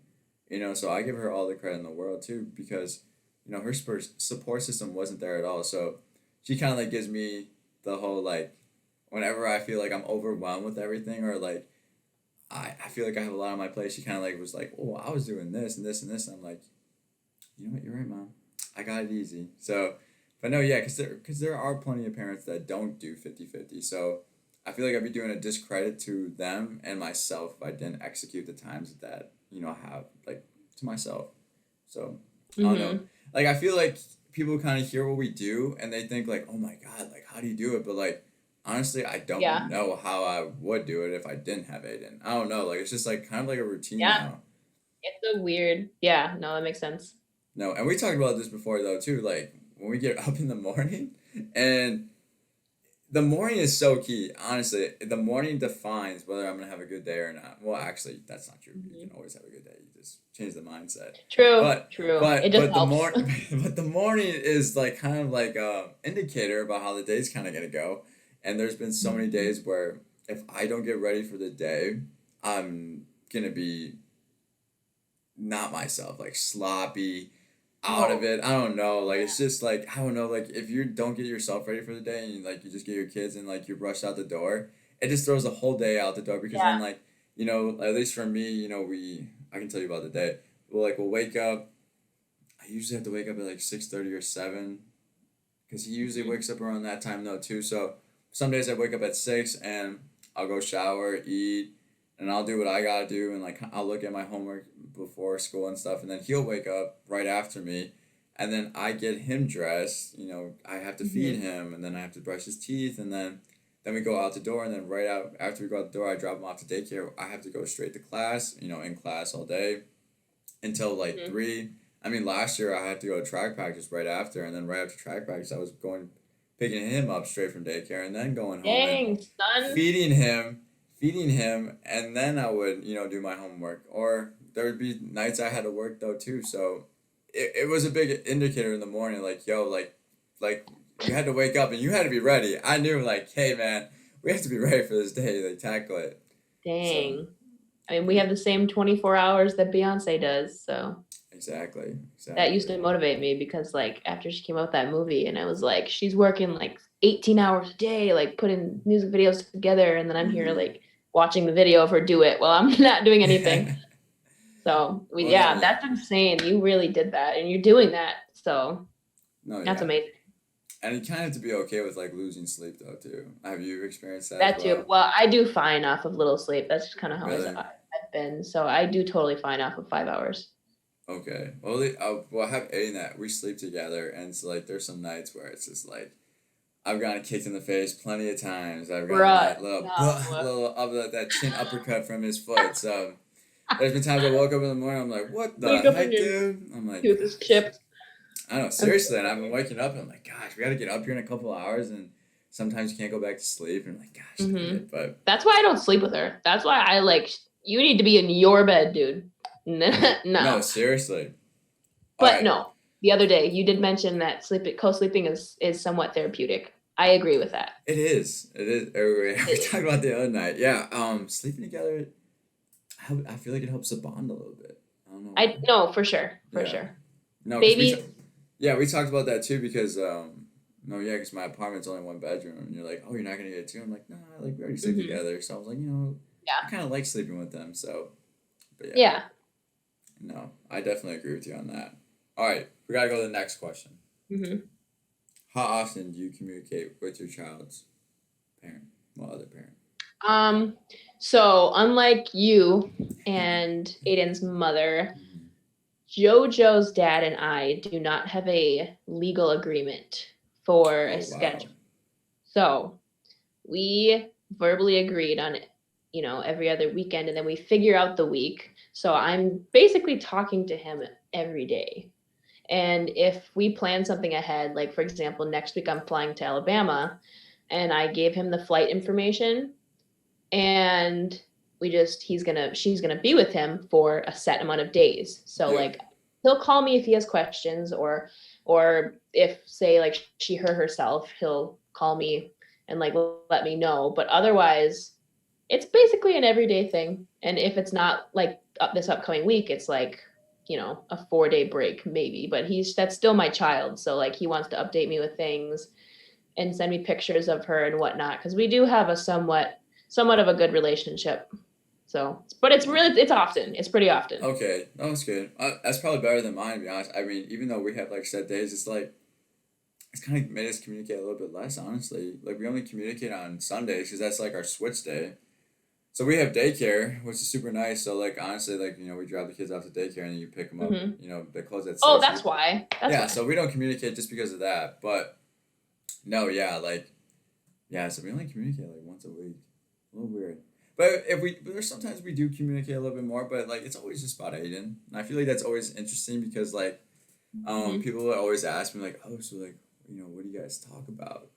Or like like there's always like that thing and like where I feel like it's so juicy. Yeah, they love to think like just because you have a kid with someone, you're always gonna be like attached to that person or like seeing that person, and it's a little bit weird, and it's kind of like I don't know, like I feel like when I do tell people, because I feel like I'm the guy, and like you're like that stigma almost like, oh yeah, like the dude's just gonna be like go around and talk to all these girls while the mom's at home with the kid thinking she's in love with the guy. So but yeah, no, like that's definitely not the case, at least for our situation. We're not together, haven't been together, and yeah, it's a little bit weird. I feel like most people know that now, but like I remember at first like people like didn't really believe it, like they're just like, I know, like yeah, because I mean we can talk about the next question.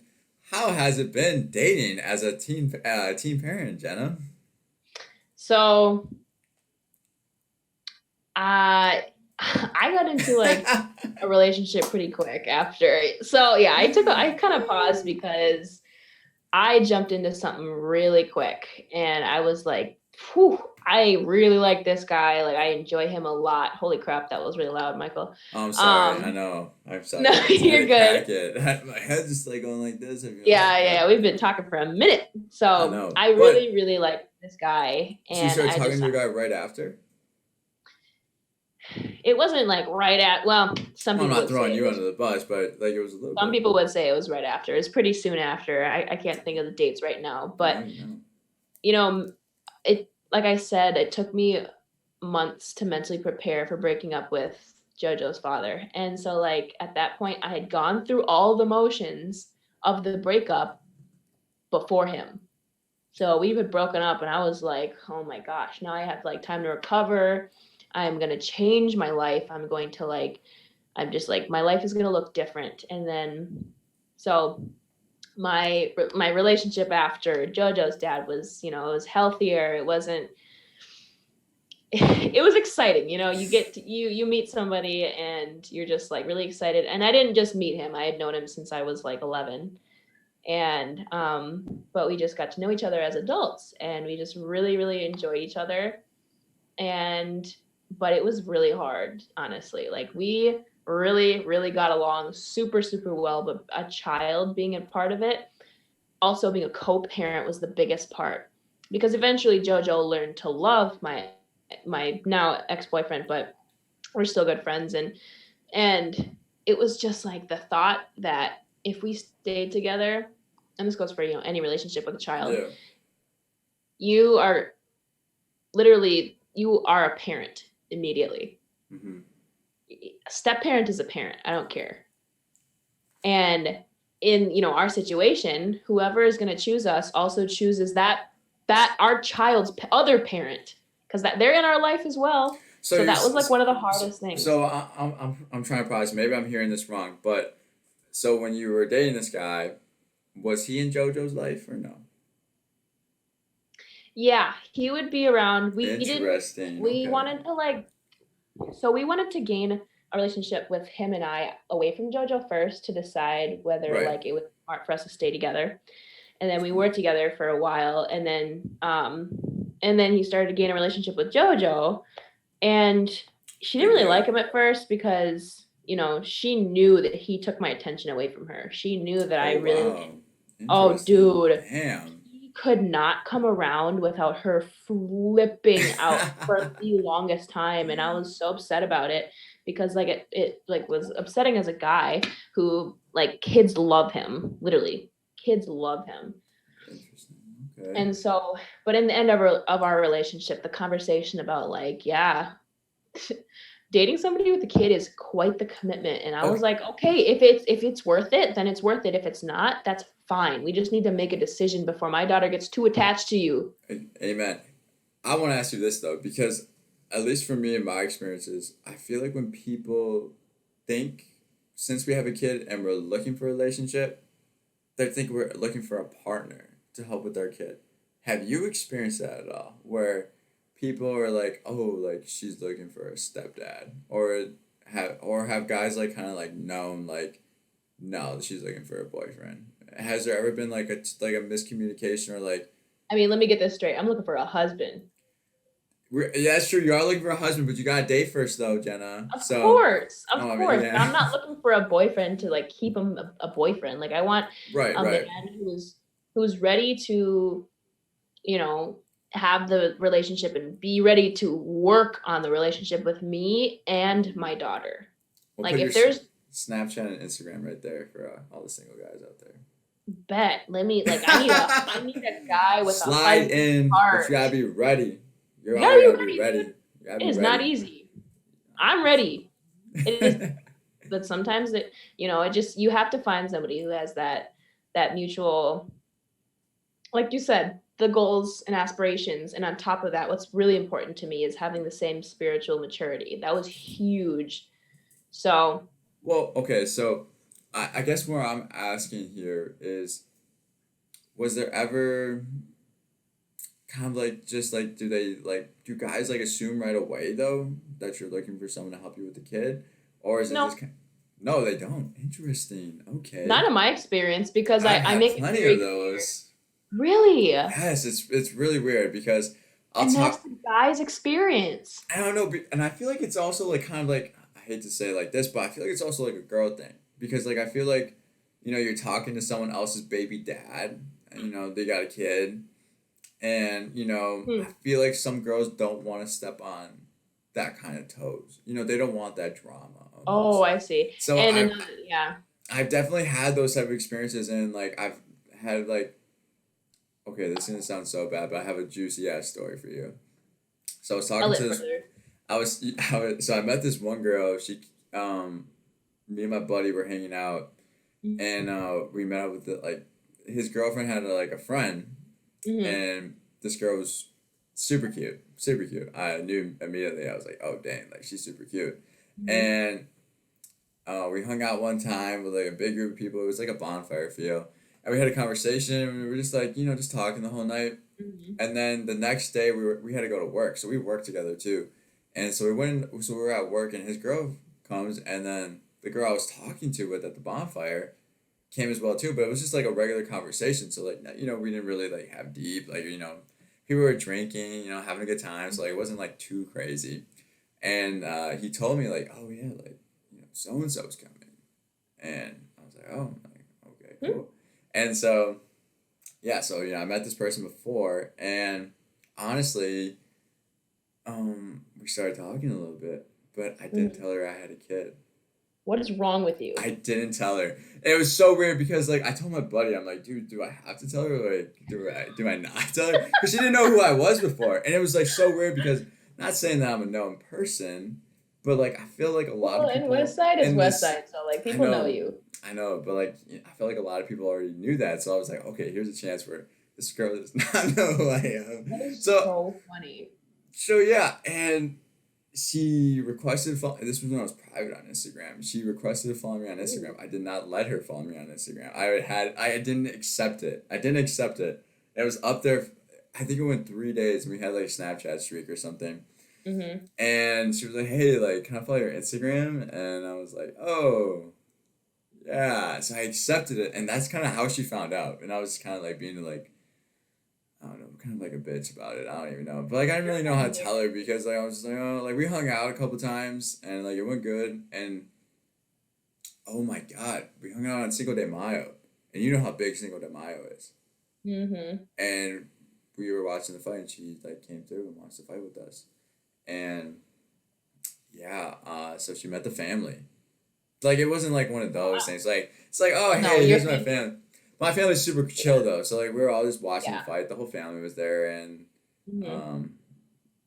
like my dad was like kind of like, oh, like, is that who you're talking to now? I'm like, oh, yeah, a little bit, and then a little love it. So like we hung out that night. We went like we took the Lime ride tours around and we were just riding around. It was a cool night. Oh, okay. Pre-COVID. Pre-COVID, and I think I was like 19. So like Hmm. it was a while ago, and I was young, and so like had a kiss goodnight, got a little kiss goodnight, and so it was a good night, and she was like just talking about like hanging out more, and she like was like saying like, oh, like I want you to come over and like Hmm. just like I would go not go too much into detail, but like she we were like each other like, oh, okay, I don't know how much you can like a person in 3 days, but it was just like, This all happened in 3 days. no, it was a week, maybe a week or two, yeah, Oh maybe my a week or gosh. two, yeah, my You're bad, so my bad. So like, but it wasn't like we were just saying like, oh, let's date or anything. It was just kind of like, oh yeah, like let's hang out.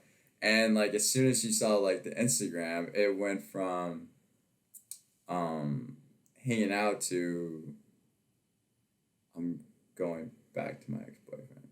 Like Dang. it was weird because like when we started hanging out, like they broke up, and that was what we were talking about the bonfire, and like I Mhm. was like kind of like giving her advice. I'm like, oh yeah, like I'm going through a breakup too, like just like you gotta go through it. But like who Yeah. knows? Maybe she was never into me. Who knows? But she was into me, and then like as soon as she found out about the kid, like probably the next day after, she's like, yeah, I think maybe we should, you know, be friends. I got one of those texts like, oh Mhm. hey, like this was fun, but like let's stay friends. And my buddy ended up telling me about it, and he was like, yeah, she was just kind of like freaked out about the kid, and she was a little mad I didn't tell her, which is understandable. But yeah, That's funny. I do remember that, and it was like so weird though because I was just like, I don't know, like I kind of like didn't want to be known as a dude with the kid, so like I didn't really tell this girl. It was only a You're couple in weeks though. denial, dude. Look at you Yeah, now. I know, like seriously, but it was only a couple weeks though, so it's like I mean, Yeah, that's true. I wasn't phased by Whatever. it, but like I don't know. I definitely like kind of like felt like, oh dang, like is this like a normal thing? But like there's been times where I was talking to girls, and we hang out, and it kind of like always kind of like came back to the circle thing, like just I'm a dad. I don't know, like just I've gotten so many of the like got different lifestyles. Like I've heard a couple stories, so I've definitely Yeah. heard my share of experiences, but. Yeah, and it was like something crazy though too. Like, and before though, even before, like I never really wanted to date someone like without a kid. I thought And about that recently, yeah, actually. and I mean, it's just something where the lifestyles are super different, and I would feel guilty because like when you date someone, like you said, you want to date for marriage, and Hmm. obviously eventually I'm gonna want you to be my kid, and if we're not on the same level, or like even though too, like I feel so guilty even in when I do date. It's just we're 20 years old, we're in our 20s, early 20s, you know not even graduated college yet. Like Right. I feel guilty from taking you away from those experiences. Like I'm gonna be like, yo, like go live your fucking life, man. Like go do you. Like go out, party, like that's something I really couldn't Hmm. do, or like wanted to do. So I mean, it's just like a different lifestyle. I feel like from people that have kids and don't have kids, and like I feel like that's always interesting because people ask me like, oh, do you like want to date someone with or without a kid? And it's like it doesn't really matter. I think if the connection's there, it's there, but Yeah, I agree. it's I don't know. It's definitely weird because like I do feel like though for me as a guy, it's kind of looked at differently. I don't know. Maybe it's just me. But you might have to expand on that because I'm curious. But like recently, a good friend of mine, she asked me, after I broke up with my most recent boyfriend, who Mm-hmm. didn't have a kid, doesn't have a kid. She was like, "Would you date a guy with kids?" And I was like, initially, I was like, "Yeah, of course." And then I realized like what it's like to be the other person dating me. Like that's a lot to Mm-hmm. take on, and I really like Right. contemplated it. Like, there are reasons why I would love to date somebody who's already a parent, but there's also reasons that I totally wouldn't mind dating somebody, who isn't a parent.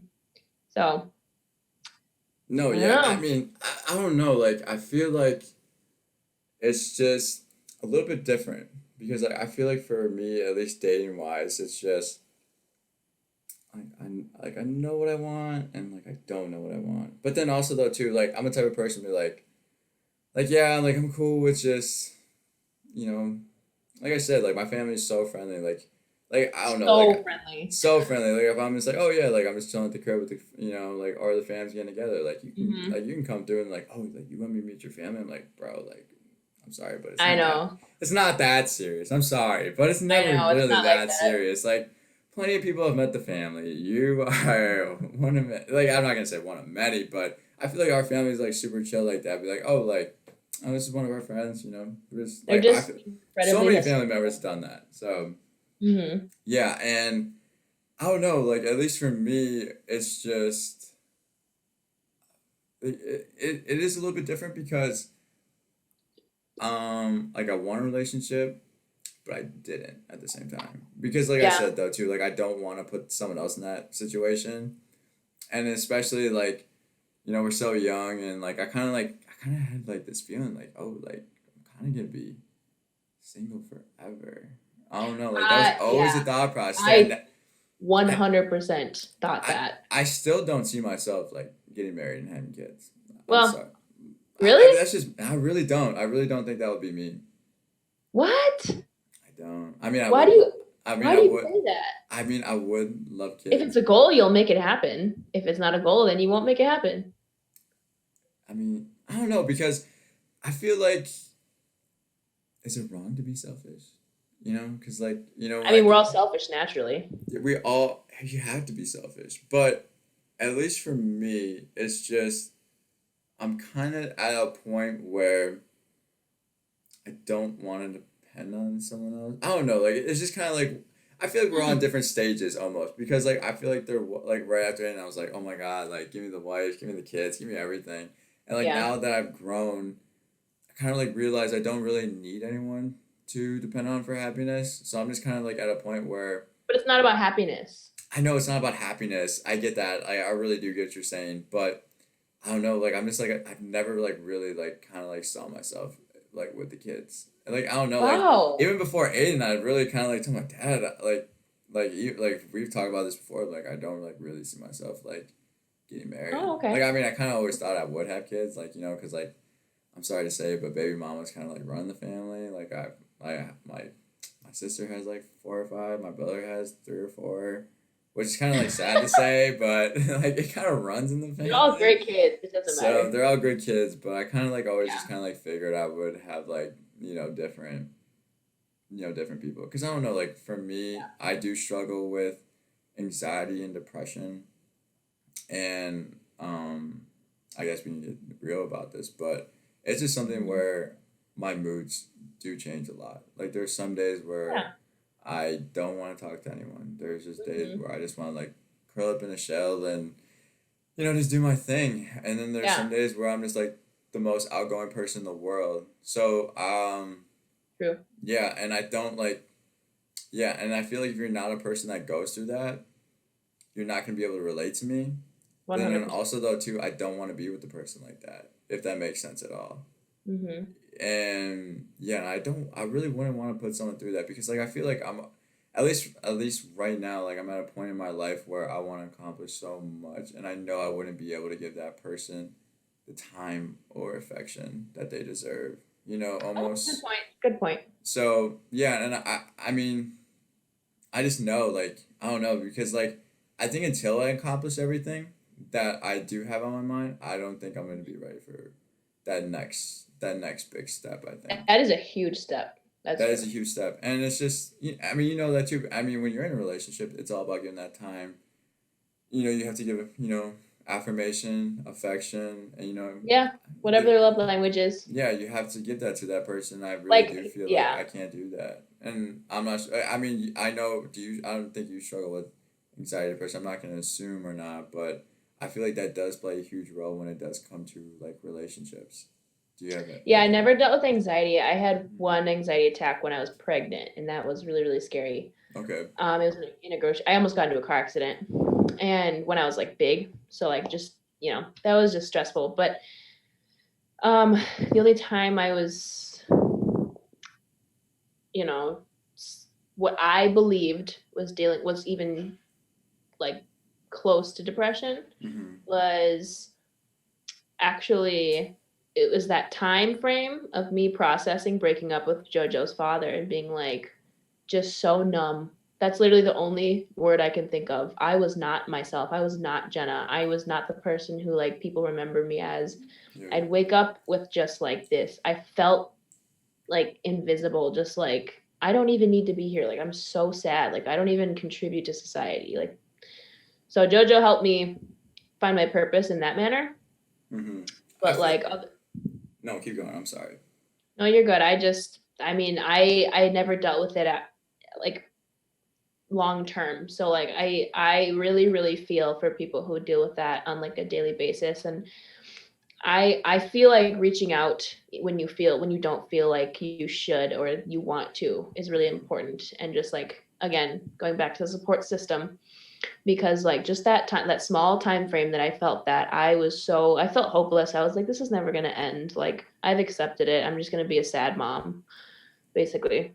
No, yeah, and for me though too, like that's something very hard to talk about because I think like society has this thing of where if you're a guy, you're not supposed to like show weakness. You're not supposed to show Mm-hmm. emotion like that. So for me, I mean, at least for me, I do struggle with anxiety and depression, and there's times where I feel like I am not good enough for someone. I don't know, like especially with me being a father, I'm like, why would you want to put yourself in that situation? Like I used to tell people that, like that, try to talk to them, like, why would you want to put yourself in that situation? Like, I'm Mm. sorry, but like, I can't support myself or my son. Like, you want to be in a relationship with me? Like, I'm sorry, but like Wow. that is something I did go through. And yeah, and it's like I feel like not even just me, but I feel like a lot of people go through it. You don't even have to have a kid, but Mm-hmm. to like struggle with, that that mentality of not being good enough for someone is a Mm-hmm. lot because there's so many things that are going through your head and like I was in a toxic relationship and I feel like that does play a role though too because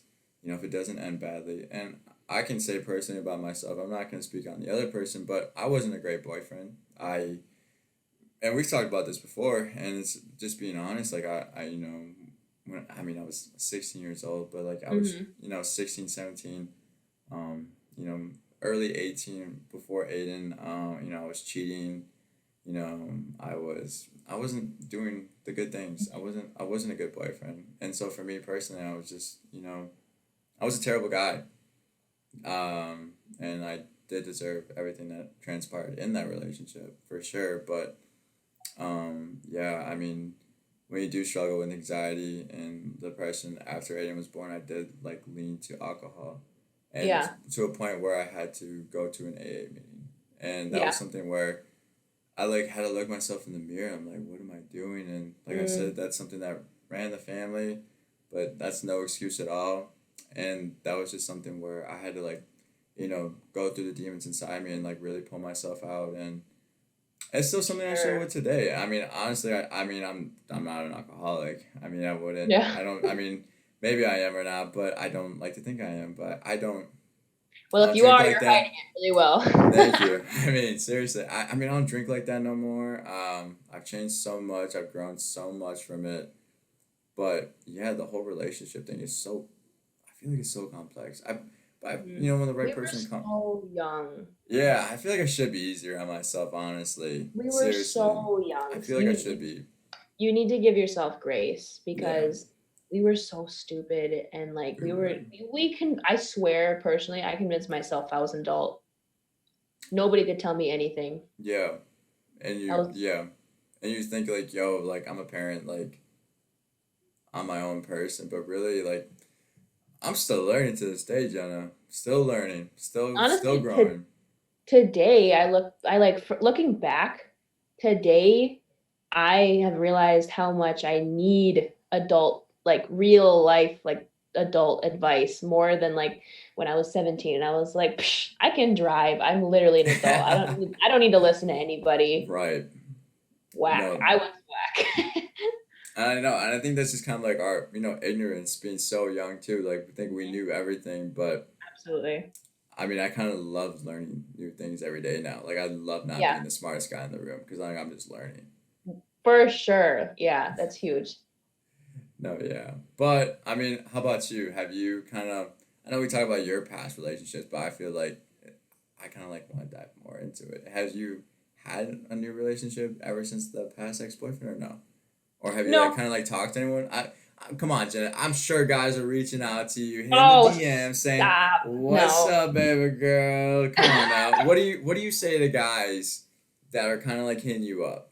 Is it just kind of like, I go straight for it. I'm like literally straight up. What are you about? What do you want? Because I'm not about to like, I'm like, I don't have time to like mess around. Like, what do you want from you me? can, Because yeah. I'll tell you what I want from you. Like, I'm not about to hook up with you if that's what you're asking me. You seem like a cool person, but if all you want is sex, then bye. Yeah, you're the wrong person to ask that from. Yeah, no, I'll throw that out there. If you're gonna slide her DMs, wrong girl to be asking for that from, for sure. So, I mean, I have not. I've only had one boyfriend since dating JoJo's father, but like I learned a lot because our relationship was very toxic and like it was just foundationally very unstable. It was emotionally abusive, it was verbally abusive, and eventually sexually abusive. So, I mean, it was just I learned a lot, I'll tell you that. And then going into a relationship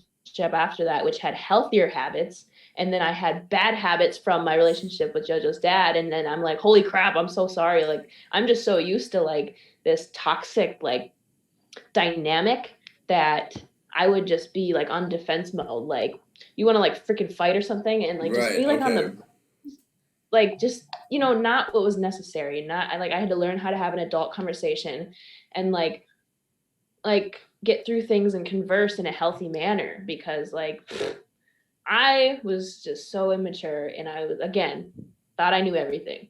So it was Right. very humbling with my last boyfriend that he was like, there's like you don't have to fight everything. Yeah. You don't have to like be on defense mode all the time. And I think people forget too about how much a toxic relationship I can't even talk. How much a toxic relationship can affect your next relationship though.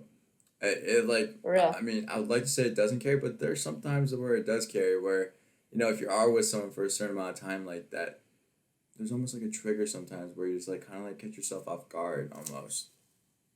Have you experienced that or not? Yeah, no, I mean, for me, it was when I started like getting into arguments or like noticing how I'd feel, how like attacked I would feel over small things because I was so used to being attacked in my Right. previous relationship over the stupidest things. And then all of a sudden I had to like take a step back and be like, oh my gosh, you're not actually attacking me. You're trying to help me. Right. I'm like, wow, like this is so different. And I would like cry about it because, and I don't cry easily. I do not. And I remember I'd cry about it because like I could see the growth and I could also see like the change happening, because I was like, holy crap, I never thought that I would get out of that. I'm not even gonna lie. There was a point where I was ready to marry JoJo's dad just for JoJo. And wow. And I was like ready to be, with somebody I knew that wasn't the one. And did you know that though? Did you like kind of like know like this isn't the one, but I'm just gonna do it for my daughter? Yeah, I thought that for a while, Wow. and I was You're gonna sacrifice your happiness for your daughter. That's it's not huge. even happiness. Honestly, it was sanity. I was about to sacrifice my sanity. But when you think about marriage though, that's like, your soulmate, you're forever that person that's for sure give you that everything. And wow. And he's still out there. I believe it. He's out there. But like Everyone's got a soulmate. See, soulmate, I feel like that's a strong word. Because whoa, what's wrong with the soulmate? Because there's so many different personalities and like types of people and experiences, and just like I don't know. I feel like a soulmate is just like. What do you think of when you hear soulmate? What do you think? When I hear soulmate, I think that you think that there's one human being in the whole world that is meant for you and your person. That's me. I'm a hopeless romantic. What can I say? It's cute. Me. I'm not gonna lie. That's cute. Me. I'm not gonna be straightforward with you, Jenna. That can be soft. That can be interpreted so many different ways, but maybe toxic. But guess what? There's a soulmate out there for every one of us. That's like, I like to believe it though. Like there's like that person who's just destined to be with you no matter what. Yeah, I'm not gonna say that I didn't believe it at one point, because I mean I look at my sister and her husband and I'm like, you guys are literally perfect for each other. Yeah. Literally in like every way. Like I was just like baffled by that. But like I don't know. Everybody has their own perspective. It's cool. I definitely think so too. All right, Jenna, this is gonna be our last question here. Okay. It's the juiciest question. I saved Is it for it? last. I think it is the juiciest. Okay, I think it might hit be me. the juiciest. Okay, well, it may come across as not the juiciest, but we both know why it's gonna be the juiciest. Was Okay. abortion or adoption an Oh, alternative discussed with the other yes. You person? saved this for I last. saved it for last. All right. Okay. Was So, adoption or an abortion ever an alternative or a pathway? A path. I'm not sure how they phrase here's the it. thing. They just said alternative. It just if it was an option. So, personally, one of the first things that JoJo's dad said when I called him and told him I was pregnant, he said, well, abortion's not an option, so I got to get a new job. I was like, all right, get looking, because he knew that I was against abortion. So he knew. He knew that you were like, nah. When I was 16, I told him, I was like, just to let you know, I will never. I'm not for abortion. That's just not a belief in that I believe is right. And that was early on, and so that was not an option. So that was our first conversation, and this. So why is it not an option? Let's just get that. Let me ask you, why is adoption not an option for you? Abortion. I'm sorry, abortion. Yeah. So I believe that the second that the cells meet at conception, they're human. It's a human cell, whether it's two little cells that people call a bundle of just cells. I mean, everybody has their reasons, but I do not believe that it is morally correct or ethically correct to, what do they call it? Terminating a pregnancy. That's what they say. Like, medical professionals would be like, oh, like, your baby it seems like they have a birth defect. Do you want to terminate the pregnancy? Like, do you want to kill your child is what I hear. And wow. They're human cells. I don't see it. It's very black and white to me. And so as soon as it's conceived and they're actual human cells, it's not a sperm. It's not an egg. They come together. So to me, that is a human being. Okay. So at least for my situation, when she told me she was pregnant, she told me, and I was like, I'll support you no matter what you do. Abortion, adoption, having the baby. Mm-hmm. I feel like it is the woman's choice. I'll give you that. It is the woman's choice. Because they're the ones going through it. It's their body. But I said I would support it no matter what. But yeah, when you say abortion is killing the baby, because I know you say you're not a religious person, you're spiritual, right? I mean, yeah, more so. Right. So I have family members who are exactly like that. We have this debate all the time. Mm-hmm. And very, very religious. And they are totally against it. Not going to name names. But they are also Trump supporters. So that might have a factor in why I kind of like don't. Yeah. I don't like them. I'm sorry. Trump guys. I don't. But it's not that I don't like them. But different point of views. But anyways. Right. So they just totally disagree with it, and mm-hmm. they kind of almost, I'm not saying that's what you're doing, but they kind of almost like shame it almost, and that's kind of like a stigma with that type of people, where they kind of like be like look down upon that person that did it. Is that like, oh, I see what you're saying. You know what I'm saying. I'm not saying that's what you're doing at all, but do you kind of like, is that something you just believed in for yourself, or do you believe that wholeheartedly for all women that are having kids, that they should not do abortion? So over the course of like being a mom, and then like before being a parent, and kind of just like having an opinion, over time I've developed this belief that what I just told you, what I explained to you, the reasoning why I believe that abortion's wrong, is for everybody. Like you said, that baby didn't choose to be brought into the world.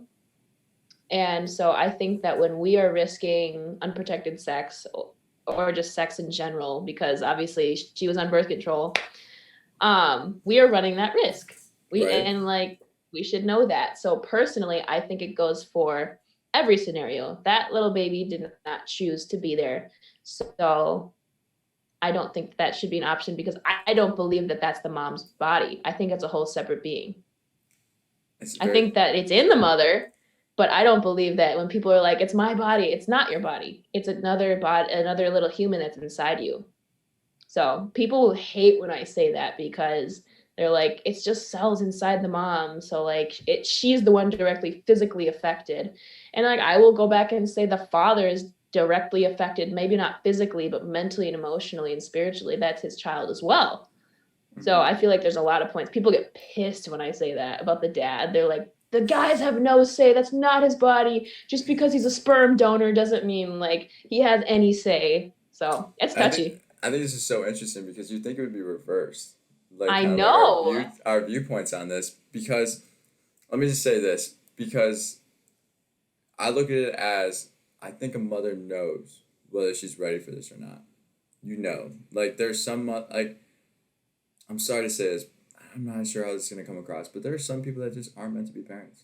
I've seen people be terrible parents to their kids.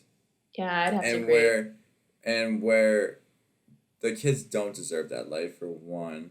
Yeah. And it's just, I think if a woman decides that if she wants to have an abortion, I think that's something we have to like let them do and like almost be okay with.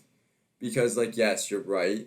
They did put themselves in that situation, but how is it fair to the kid though if they kind of like grow up in a situation where it's not good for them? Like hear me out. I've heard I've seen it. I've seen it firsthand. Kids have a terrible life, and like you said, they don't deserve that. I think. I mean, I can't say I'm a fan of abortion, but I'm not against it. If a woman wants to have an abortion, so be it.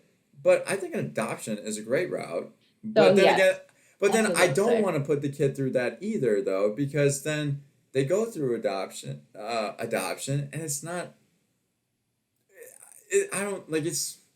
It's kind of like almost having the kid when you're not ready, and if they have to like stay there for a while at the foster home. I'm not sure how like the adoption system works, like, so I can't really comment too heavy on it, but.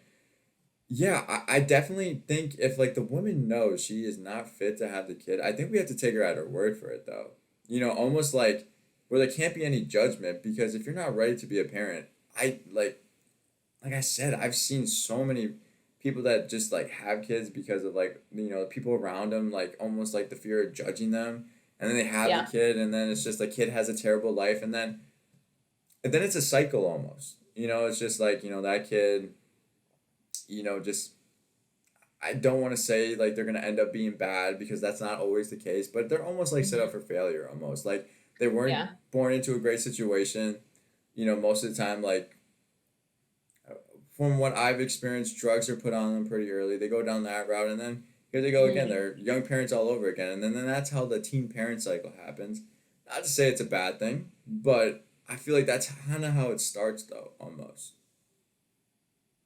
Yeah, no, I was going to stem off of that actually and kind of like go into the adoption part and say that I don't think that people should say that they're anti-abortion if they are not like wholeheartedly for adoption. If you're not going to support the parents and that child, if you're against abortion, then you shouldn't have a say. If you are not funding, or if you are not trying to house these parents, and like that's what I want to get to, a point in my life where I can financially support like young parents, just because like in my belief I don't think that I think that there's a plan for every child. I feel like there's so many unwanted pregnancies that have turned into like just incredible people in the world, like that have made like a tremendous impact. And that's I just feel like you can't determine that before that. But mainly what I'm trying to say is I don't think you can be anti-abortion if you're not going to be an active role in trying to change those kids' lives for the better. I do definitely agree with that, but the adoption route, I can't say it's too much better than an abortion route though, to be honest with you. It's just because I feel like that's something the kids almost have to carry with them. I mean, it all depends. Like, I feel like I'm not sure how, like I said, the adoption system, I'm not sure how it works. If you It's get, heavy though to be adopted. I've seen that's it what I'm with a saying lot of though. If the people. kid has to grow up in a foster home like that and like realize their parents left them like that, and they have to carry with them for the rest of their lives, like I'm not sure how much that is better. You know, Yeah, I so think it comes down to like what we believe yeah, is more important, one or yeah. the I other. think, and that's what I'm saying though. I think that's why almost I support it all. Like if I think the parent knows. I think the woman should make that call, no matter what. And I feel like that's kind of been like a whole stigma lately, almost just like around like I don't know, like I've been seeing posts on Instagram and stuff, just about how people, like with the whole like abortion thing and everything, and just like the whole. I used to follow. I still do. I still follow the feminist account. So like they're always posting stuff like that. Mm-hmm. Their body. Their choice. So like I don't feel like that's something that like we should have laws about. That I feel like that's something that we should be giving them the right to decide and like almost do. Because at a point in time, like wasn't it in the 70s that was like illegal almost to have an abortion? Oh, Roe versus Wade. Yeah, there Yeah. was. Yeah, yeah, yep. I don't want to get too deep into it because No, I what? No, say it. Come on. Don't you can't blue no, ball the I mean audience. like the story of Roe versus Wade and how she got paid in pizza and beer to have an abortion. So, Really? it's the yeah. If you look up Roe What? versus Wade, it's the what's it called the law from when abortion was legalized. What was Mm, that? Yeah, I think you were right. That was in the 70s. yeah. Either way, it was a huge turning point for, you could say, feminism or women. Some people would say different things, but that was just a huge turning point. Yeah, some people don't like that. No, it's a really taboo thing. Like you are Yeah. either like hardcore one way or hardcore the other, and then like Yeah. feminism is like exploding nowadays, and like so. But I will say before to finish like my story, abortion wasn't an option. Personally, adoption was. I Wow. contemplated it because I was like, I don't know if I'm going to be a good enough mother for this. I have a fantastic mother and I have a fantastic sister who was a mother of 4 and soon to be 5. And like I have amazing people around me, but I don't think I can do it. And so I was like internalizing it, like freaking out. Like, am I gonna give up my child? Mind you, I was still in a relationship with her dad. Like, I love him. Like, I still like want to be with him. I don't want to like have a whole life with him and then realize that we gave up our child. And yeah, so that What was what an made option you what made you not go the adoption route now? because I wanted to marry him. Yeah. So Yeah. circling back now. So you wanting to marry him is what made you basically keep JoJo? I mean, yeah, I could feel her. I knew I had a whole child and I was excited about it, but I was like picturing what it would look like to have an open adoption. I was like, how would I feel about seeing a human being that I made in it grow up with another family, but she looks like me and like may have tendencies like me? Like, would that be weird? And then I was like, I plan to have like a whole life with her dad and I think we can do it together. And I was like, had confidence in that. And I'm not saying I regret having her in the slightest, but that's not how it worked out. I So mean, life is is that like, something you ever? I mean, is that something you ever think about though? Like, have you ever had like those days, just like thinking about your decision, like thinking like, oh, did I make the right decision here or no? yeah, sometimes if Okay. when I'm feeling like I really am just like not in a place to provide for her and I'm feeling so down, sometimes I'm like, did I make the right decision? Which is really heartbreaking because you know how much we love them. I That know, connection is I there. Like know. they're like it's not about that we want to turn back. It's just like contemplating what would have happened if we would have chosen otherwise.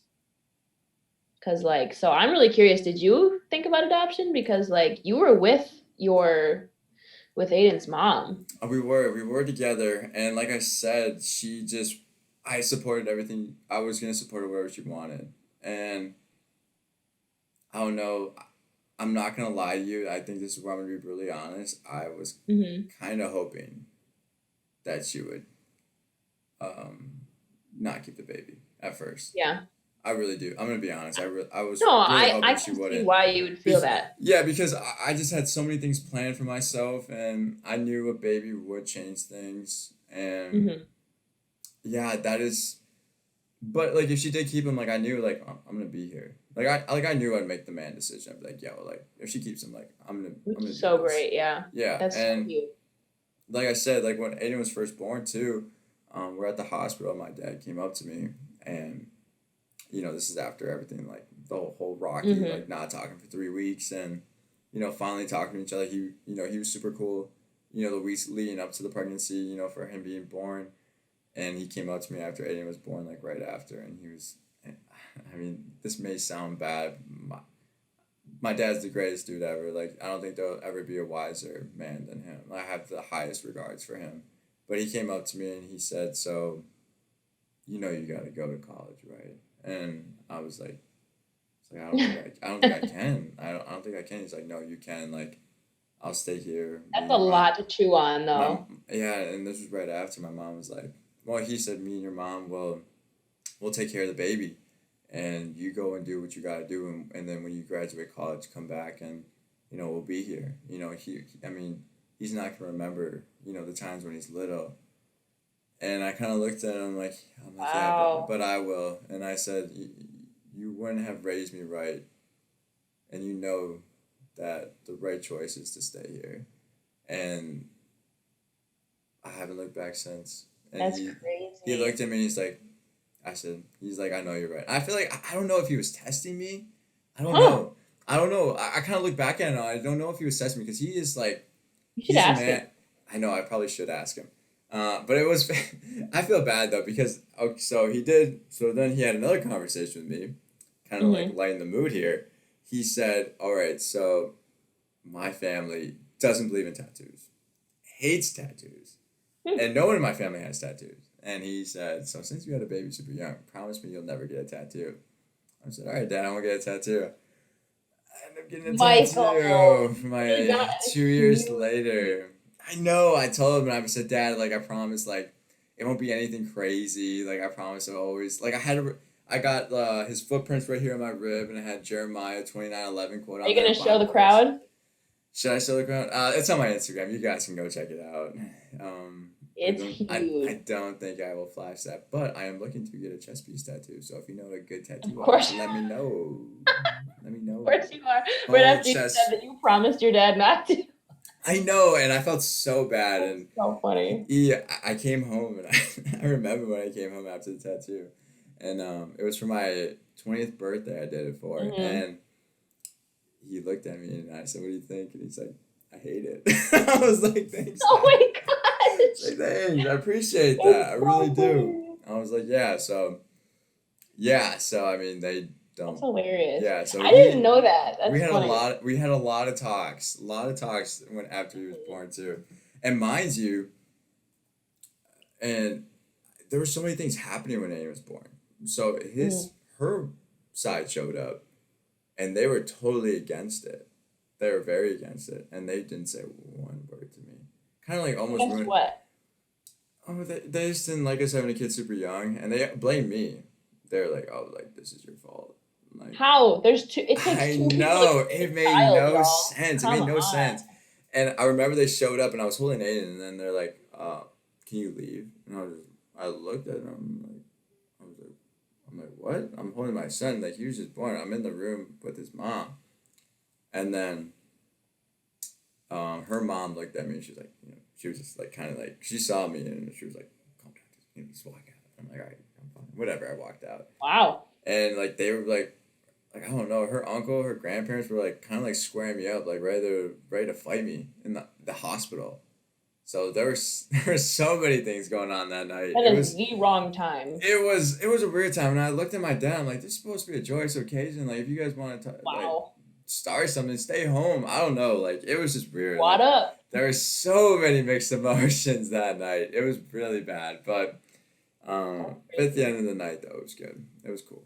Not gonna lie, if that was me and I just had a kid, I would have yelled at everybody. I'd have been like, "Get the F out! Oh, Not I'm happening." serious. It wasn't my place though. I feel like Yeah, I get that. she's super close with her family, and Mm, You had to play nice. I had to play nice, yeah, but that's tough. it is what it is. But Good for you. I do want to ask you one more question because I was looking back at our notes and I did want to ask you this one more question. Okay. So it says some younger parents hope that when their kids grow up that they don't have a kid too young. What's your view on that? Do you care or would you try to prevent it? Um, I know what I went through, Mm-hmm. and I wouldn't wish it on my daughter any way, shape, or form. Heck no, dude. I I will agree with do that. everything in my power to prove to her that she did not ruin my life, but I would not ever wish upon her to have a kid at 18 or younger. I just, it brought hardships in my life that, yes, grew me 100%. But on the other hand, were so hard that, I put on myself. It just like, I want to show her that your choices make an impact, whether it's negative or positive. They change your life. Your choices will change your life, people you're around, what you're doing. So, like, first of all, having sex comes with a risk, period. Right. Of course. So I will do everything in my power to show her that I overcame it, that she is a blessing, that she is important. And on top of that, I don't want her to go through the hardships. And I've heard my parents say stuff like that too. And obviously, everybody has their own hardships. But I will do everything in my power to show her that you can overcome anything. And it doesn't mean that you need to follow your parents. And like I said earlier, in her other side of the family, the generational curses, you know? Right. No, yeah. And I think that's so interesting though too because you are a mother and you have a daughter Mm-hmm. and you know how hard it was, but you know how hard it was as a woman though because like I feel like when you are a young parent, you are a girl. I feel like it is looked at a little bit differently because I feel like when you're a guy, at least from my point of view, it's looked at like I don't want to use this word, but I'm gonna throw it out there. Like they're almost like a slut if you're a young parent. Like not saying that's like the case with you, Jenna. I'm sorry, but like there You are don't some have to people. be afraid of offending me. I'm gonna offend a lot of people. I feel like on this one, but Oh, I feel I'm sure we're offending a lot of people. we are breaking Okay, it's walls a here. healthy debate. Yeah, it's good though. But I do feel like though when a girl is super young and she is pregnant, they are kind of looked at as that way. You know, Mm-hmm. almost like oh like kind of like gross. But like as a guy Mm-hmm. though, we don't really experience that. So like Yeah. for you though to know that and like that the whole viewpoint on being a teen parent and a young parent as a male and female are two different things, very Mm-hmm. different. So Yeah, that's a good point. People, again, I was always looked older than I was, so I people know. weren't like staring at me like crazy. Like when I was big, like when I had like a big belly, people would kind of just like treat me like a pregnant woman, not a pregnant teen, because they had Right. no idea how old I was. Um, but when people would find out, that was kind of a different story. They would immediately change their demeanor changed. The questions about me were different. Like it was, you know, it is what it is. It strengthened us. Whatever, we got through it. Well, that's good though. I mean, at least for me though, I it's been weird because I've had people like come up to me before and they're like, "Yeah, you're gonna have to give your kids like a box of condoms at like 14," and I'm like, Oh, I don't know how to respond to that. I'm like, oh, like what are you saying? But I mean, they are referring he is cute, which is super cool. But no, yeah, that's a honestly, weird comment. I know I don't know how to answer that sometimes. Be like, oh yeah, like he's been getting all the ladies. I don't know, like what's like okay. That is Yeah, I'm like a little creepy. Why are you looking at my son that way? But why are you looking at him so like weird. that? Stranger danger. Do I have No to kidding, do I Aiden. have to notify someone about you? You will not be babysitting my son. Don't Pretty ask. much true. Don't ask. But yeah, same thing. I don't want him to experience the same things. Mhm. If it were to happen, I think I would handle it differently than my family did. I would, let him know I'm there for him. But also though too, can we at least from my point of view, I was doing a lot of reckless things because I didn't have a healthy relationship with my family when it first happened. Oh, okay. So I was doing a lot of not great things, and I do feel like that's something I will fix with my son. Not to say my family was super bad or anything, but you know, like when you're in high school, you go through you go through hormones, you know, a little bit rebellious or all these For different sure. things, and yeah, it was just some things I just didn't have a healthy relationship with at first. So I think that's something I want to repair, like do something for my son because I did feel Yeah. like growing up I didn't always have that option to go to my parents and be so open or be so honest at Right, right. times. So I think that's something that I know that's what I'm gonna fix with him and be like, you know, you can come to me for anything and I may not like what you say and my dad always says too, like, but I'm gonna be honest with you, but I'm gonna help you as well too. So no, No, that's yeah. huge. Yeah, and I think that's all we can do is like you know give them love. I mean, that's it. You know, being young parents, like people Yeah. always ask me about these different things, but you know, as long as you love your kid, like, and it's so weird though too. And I feel like this is a whole other topic. And we've been talking for so long, been like 2.5 hours here.